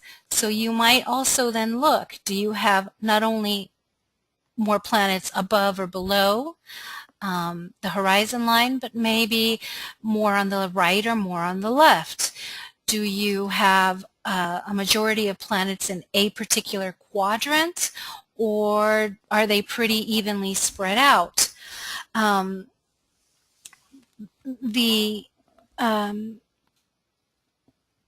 me see if I can get this straight. This is personal. Oh, wait a minute. There's a progression from this quadrant to this one to this one. Let me see. This one is all about me. This one is me in connection to my self-development. Okay, so this is all about me. This is my self-developing towards this sector, which is moving to transpersonal, relating with others. And then finally, this quadrant is transcendental, where it's more group consciousness and eventually more spiritual.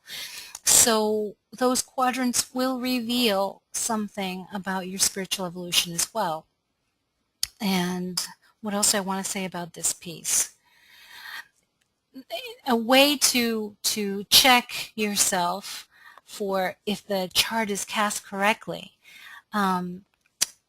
If the east is sunrise, call it 6 a.m., okay? As an average, 6 a.m. and sunset average 6 p.m., right? And this is midnight, and this is noon. The highest point the sun travels in our skies right up above us. Then somebody tell me where, let's do, if you were born at 3:30 a.m., where would the sun be? Which quadrant would the sun be if you were born at 3:30 a.m.?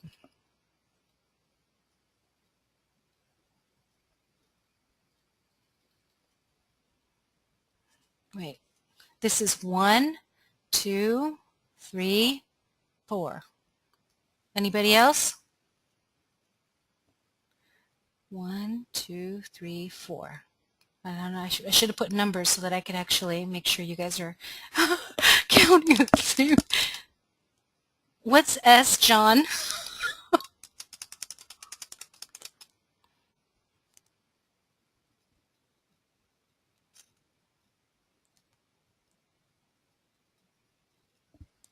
Yeah. Okay. Yeah.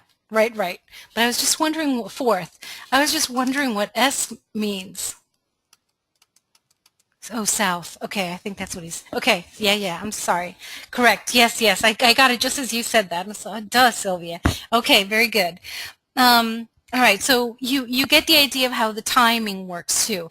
You might also consider if you were born at a time of day or during a particular season, does it correspond to the one that you feel more comfortable, or the time of day that you feel comfortable? It doesn't always apply because it depends, who knows, on other things going on in your life, but generally speaking, I, for example, was born at 1:30 in the morning, and wait a minute. No, wait a minute.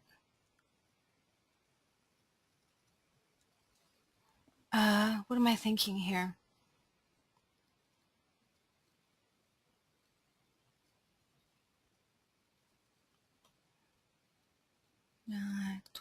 I think I'm going backwards. I'm having a, I'm not going to say it, but a blank, I won't say the vulgar version. Anyways, the 1:30 a.m., I actually am a night bird. And I don't know about you guys, but you may want to play around with that as well. So where else was I going with all of this? I think I'm starting to get tired, which means my mind is going batty. So I think that's it on this one. And we can revisit this point later on. Jeanette 2, Nightbird, circles. Okay. All right, so let's go ahead to the elements. So we have 4 elements astrology. The 5th, or the quintessence, we don't really use, but I always mention it anyway. So the first one, of course, is fire. And fire is what? You know, it's an initiating, creative energy, right? So that automatically gives you an idea that the fire signs are really concerned with initiating energy. And they're very creative and very passionate in that creative kind of way. Earth, as an element, has to do with formation, with grounding energy and foundation, right? So that gives you an idea of the earth signs' stability. Air, as an element carries information. It shares, right? It's an energy that shares. Water is a blending, transmuting kind of energy. And aether, which is the quintessence, is the animating breath of life. So that is considered spirit. So there are no aether signs at all, or planets, because aether is the very life that informs you. It is God that you are, the goddess that you are, animated, right? It's the soul animated as spirit made flesh through fire, earth, air, and water. So that said, these are the elements. I have a website that, what is going on here? It's telling me that I may be experiencing degraded audio quality. Please, okay, give me a second. I've got to do something here to make sure that, let me just close down all my internet stuff. It's not letting me do it. Hold on, hold on. I'm sorry, guys. Give me one quick second because I just got an error message. You guys can still hear me okay, right? It's telling me that I have a degraded audio quality. So I'm just, bummer. I've got to close down all my other windows that I was playing with. And you know, the other thing is, if you ever need guidance as to what astrology books or other teachers, other authors and classes to attend as far as astrology goes, I'd be happy to guide you along that. Why is this doing this? I want it all closed. Oh no. Oh no, don't do that. So give me a second. Come on.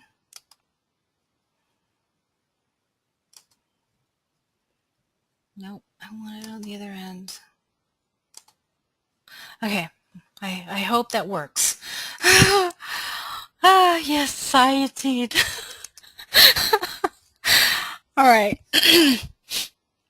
So here's something good. The elements are alive and well in each of you, right? So if you were to stand up, like right now, stand up and do the Da Vinci Man, and you've got air, water, earth, fire, and of course your head being the place where the energy flows in. The crown chakra is aether or spirit. So you are in fact the divine spirit of the creator dreamer, incarnate through the elements, as I just said a minute ago. And so the pentacle really is an awesome representation of the divine human. And it is just it's just a great visual symbol to remember the elements. So as far as the elements in astrology goes, they're called the triplicities. That's the official name. So we separate them by the elements. We have the earth signs are Taurus, Virgo, and Capricorn. And of course, that means in the natural wheel, the houses that correspond to Taurus, Virgo, and Capricorn are likewise considered earth houses or earthy houses. No matter what element, the sign that you individually have, it will always be that the 2nd, 6th, and 10th houses are earthy in their natural state.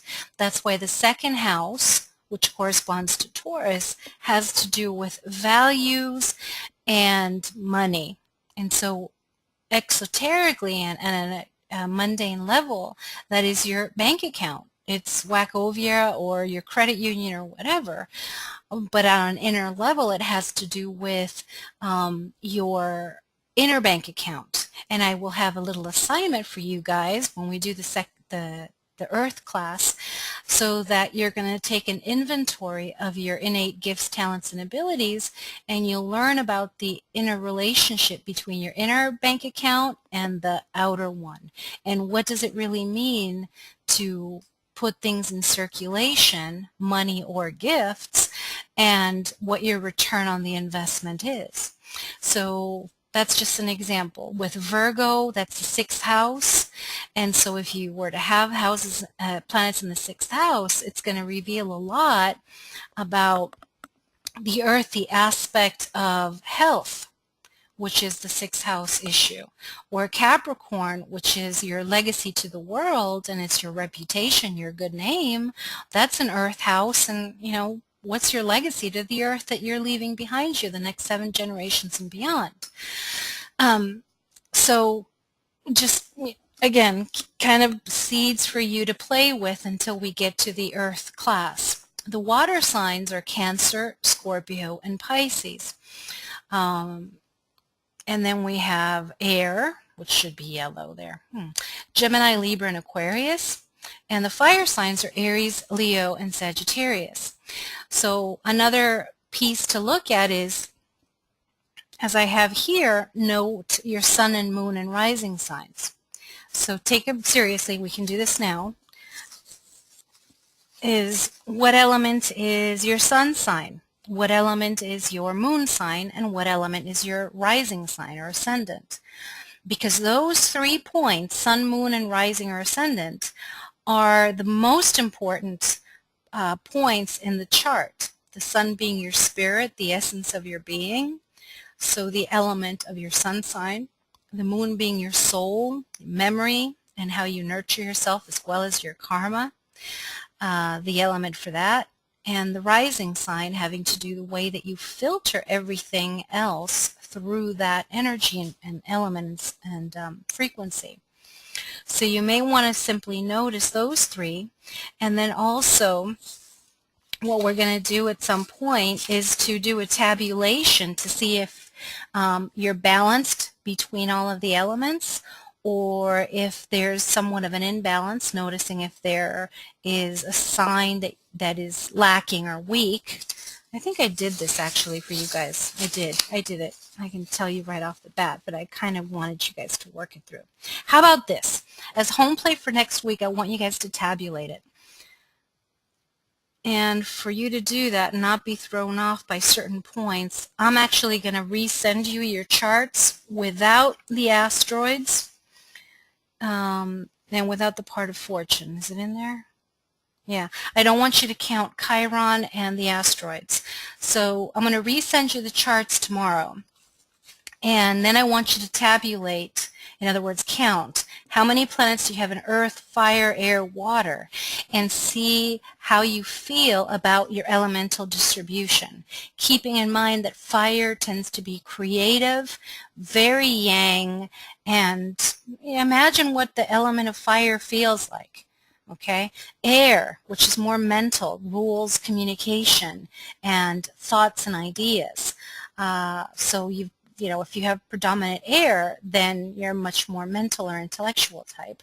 A predominance of water makes the person more emotional and intuitive and tends to be a little bit more receptive and kind of take things on like a sponge, or sometimes bowl people over with emotions. And if you're predominantly earth, well, that's being practical, down to earth, and concerned more with material aspects of life and with the sensuality and beauty of the body and perhaps sexuality. So playing around with the elements in general will start to give you a strong foundation of who you are and how you are wired. So play with that. Like I said, tomorrow at some point, I have to do my new moon visioning webinar for Aquarius tomorrow. So I'm not really sure what time I can get this done, but I will get it done, and I'll send it off to you, a different, your chart without the points that I don't want you to count. Okay. So what I wanted to say regarding predominant and weakest is sometimes if we're weak in an element, we might project the qualities of that element onto another person that we're in relationship with, or a boss, or even an organization, to kind of bring it in a balance in our own lives and psyche. Nature abhors a vacuum. So if there is a weak element, then on some level you will make up for it. I have no planets in air, and yet I teach. And I use the internet, which is an air piece, very powerfully in my work. So I have somehow gone overboard to make up for air by forcing myself to become a speaker and a teacher, etc. There's more to it than that. Again, here's one of my disclaimer, guys. You count these. However, even if you have a missing element, Nellie, for example. Nellie has no planets in air, like myself. So it might appear that either you're going to project that onto people to be really strong teacher types, or you'll be drawn to teacher types, or you might actually study more on purpose in order to expand your intellectual side, because maybe there's a sense of lack in that you overdo it until you actually turn it into a strength, which is actually what I did. But then the disclaimer comes in. For example, Nellie has the sun in the 3rd house. And remember how I was saying that the natural wheel, the 3rd house is an air house. Well, that means that the essence of her being, even though she's a sun sign Aries, plays out in an arena that is very airy. Education, the 3rd house. And if that isn't airy, nothing else is. You know, Nellie, you and I, that's right, that you and I have that in common. So there are some little disclaimers that we got to play with, and that's where we get to have fun in person in class, where we can say, okay, that's generally true, but then we become more specific by looking at it in your charts. Okay, and then there are the modes, or sometimes called the modalities, which are called cardinal, fixed, and mutable. So the first division, oh, I forgot the first division. It's not on here. The first division is the signs are feminine or yin, or masculine or yang in nature. So fire and air signs are yang. Okay, so I'll repeat that. Fire and air signs are yang, masculine in their force. So those signs are more yang. But the earth and water signs are considered yin or feminine, more receptive. Doesn't mean that they're not active. There's just a more yin-like quality to them. So that's the first division. The second level of division is, of course, into the 4 elements, and the next level is dividing them according to cardinal, fixed, and mutable signs. Again, this is color coordinated, so you can visually capture this. The cardinal signs, and I'm going to see if I can actually quote one of my favorite teachers. You guys should write her name down, Demetra George, because I like how she explains it. La, la, la, la, la, la. All right. The cardinal signs are initiating action. So it's a radiating energy that moves outward in a particular direction. And the cardinal signs, which are great at beginning things, but they're not great at finishing, are Aries, Cancer, Libra, and Capricorn. And you might notice that on the natural wheel, Aries corresponds to the Ascendant or 1st house. Cancer corresponds to the foundation, which is the IC or the 4th house, Libra to the 7th or the descendant, and Capricorn to the top of the wheel, the 10th or midheaven. So those are really important. That means that the 1st, 4th, 7th, and 10th houses, as well as the signs, are cardinal, activating, initiating energy. Okay? Where the fixed signs, as the word implies, it is very stabilizing. And it has more to do with moving inward toward the center. So we had the radiating, outward moving cardinal signs. Now it comes into the fixed, which is moving inward and stabilizing the energy that was initiated by the cardinal signs. The fixed, of course, are Taurus, Leo, Scorpio, and Aquarius. The natural wheel, that corresponds to houses 2, 5, 8, and 11. So those are fixed signs and fixed houses, which stabilize the energy that was initiated by the cardinal signs and houses. You will come to see that all this has meaning as well, as far as if you have planets in those signs or in those corresponding houses. And the third are the mutable signs: Gemini, Virgo, Sagittarius, and Pisces. And as far as the houses go, that corresponds to 3rd, 6th, 9th, and 12th houses being mutable. And mutable, as the word implies, has to do with taking the energy that was initiated in the cardinal, stabilized in the fixed. They adapt the energies to the changing conditions of time and space. And that last piece is from Demetra. So let me repeat that. The essential nature of mutable signs is to take what was initiated in cardinal and stabilized in the fixed phase, and then adapt these energies to the changing conditions of time and space. That's a quote from Demetra. So the mutable signs have a tendency to be able to be more adaptable to circumstances. The fixed signs are, as the word implies, they will be more stuck or stable in their positions, and the cardinal is very exciting and excitable as they want to initiate new activity in their lives. So again, notice if you have a majority of cardinal, fixed, or mutable signs planets in any of these signs, and that'll also give you another layer of indication about your personal makeup.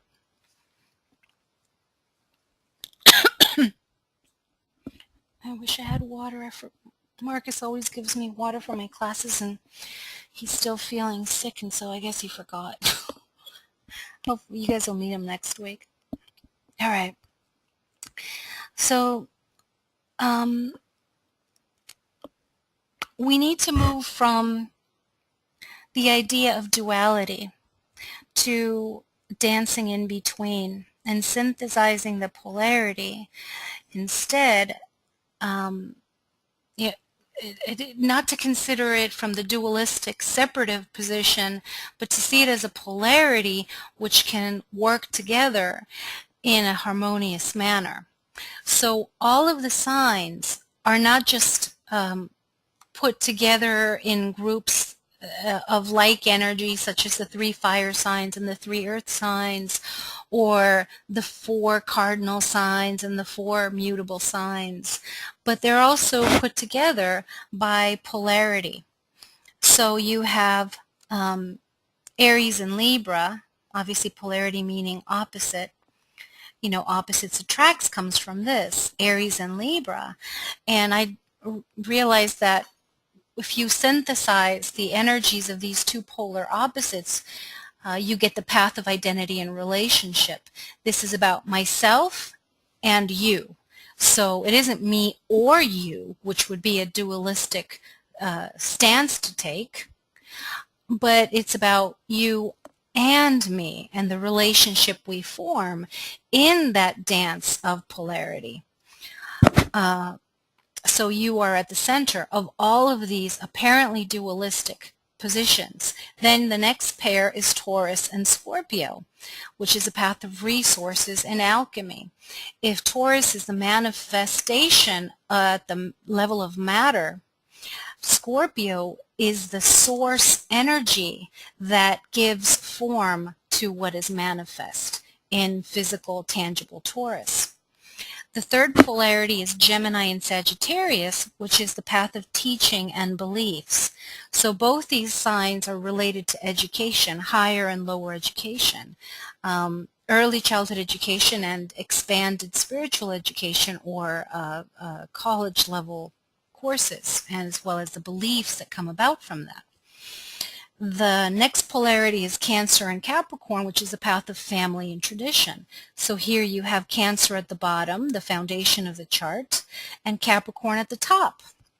So that's Cancer is family and foundation of tradition and society. I call the 4th and the 10th archetypes, or the foundation and the top, the midheaven, the roots and fruits of the tree of life, or the cosmic tree of life. And we'll talk about that later. It's too late to go into now, but that's one of the richest subjects that we can go into in astrology. The next polarity is Leo and Aquarius, which has to do with the path of individuality and human socialization. So here we have the creativity in Leo of the individual, and then that individual within the group form of Aquarius. So we have the diversity within humanity, the entire group. And finally, the 6th polarity or pair is Virgo and Pisces, which is the path of spiritual service and divine union. I said earlier that Virgo was the archetype of the priestess or priest, or the mediator between matter and flesh, humanity, and the divinity that is represented by Pisces as the spiritual place of oneness, as the energy of healing that is channeled through the Virgo vessel. So this gives you an idea that there's deeper implications at a soul level for each of the signs and for each pair of polar opposite signs that are working together, and is much deeper than what meets the eye at the personality level. And I actually wasn't sure whether to teach the class by teaching you guys in the polarity signs or if to go with the elements, and I opted for the elements. But we'll touch base on the polarities as we go along. So I hope you get an idea that your blueprint, which you have in front of you, really is a sacred mandala of not just this lifetime, but potentially, in my opinion, many, many, many lifetimes. And actually, Jeffrey taught me that as well, that the chart resonates to many, many lifetimes worth of evolution encapsulated in this one, the current lifetime. So it is truly a collection of aspects of consciousness, of places where you have evolved, of mastery, and also of shadow, and places of addiction and weakness, things and that may have trapped you and imprisoned you, beliefs that imprisoned you, as well as tools that free you. You know, we're amazingly multidimensional beings, and the chart can be viewed on many different levels.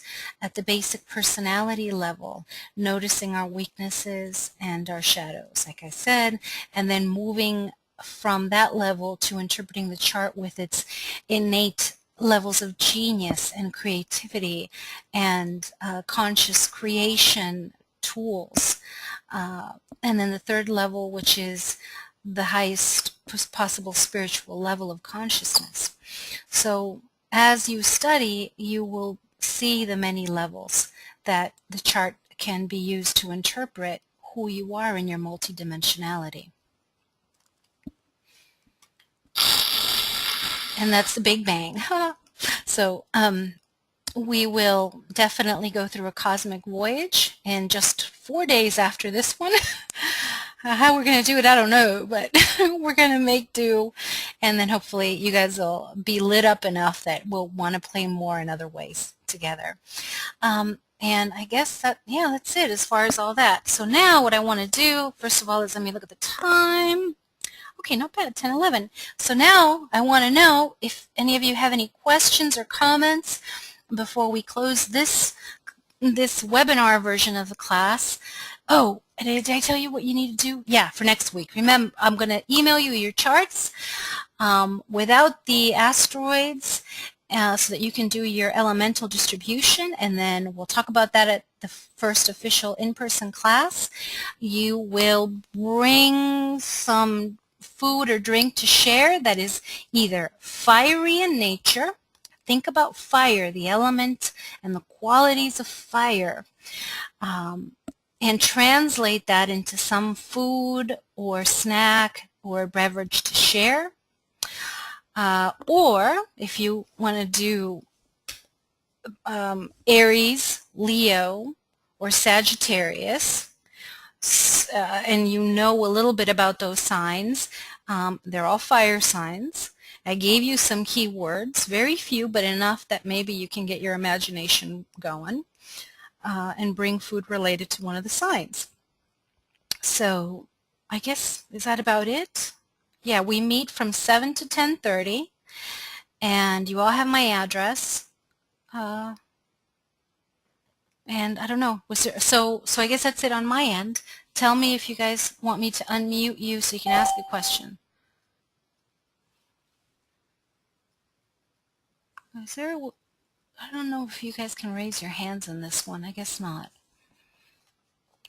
I'll just wait until one of you guys puts in the chat box, unmute me, Sylvia.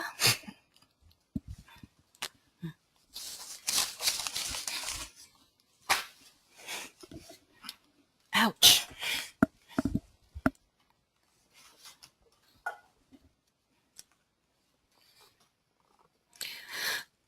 Ah, now it's my turn to sigh.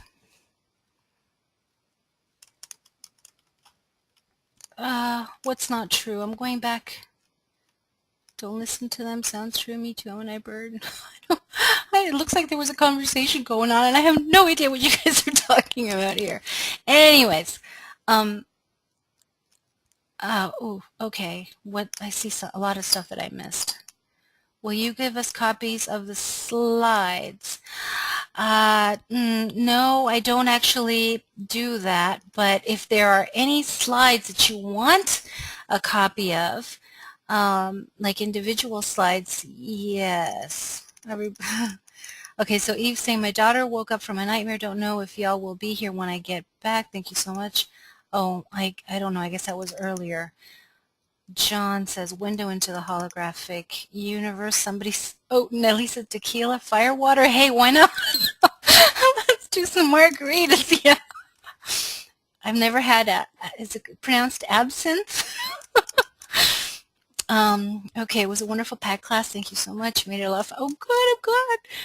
Okay, should save that for Earth? I don't know. Aguardiente. Oh, I don't like aguardiente, but you're welcome to bring it. All right, guys. Does anybody need me to unmute? The slides about the houses. Yes. You know what? I can do that with the slides that have the general, like, keywords, and I will have handouts for you so you don't have to worry about it. Sometimes it's of the slides. Sometimes it's from books that I really love. And, for example, if you were to do the 13-week course of this, I would have made everybody buy the book Astrology for Yourself from Demetra George as a workbook. I didn't feel it was necessary for this one, but you're welcome to do it. You can look at my copy when you come next week. Does anybody need me to unmute you? Or should I just unmute everybody, or is that going to be crazy? Somebody pick, because Sylvia is at that point where she's going, ooh, wilting. Even though I'm a night bird, my husband, who was born at 5 in the afternoon in the middle of rush hour in Canada, has turned me into a definite having to go to sleep earlier. All right, so John's waving good night. Okay, very good. Good night, John. We'll see you next week. And, well then, I guess if nobody has any other things to say, let's just say good night. Yes, okay. All right, guys, it's been a blast, and I can't wait till next week to hug you all in person. I am a hugger. Good night, guys. Good night, good night. You're welcome. Namaste.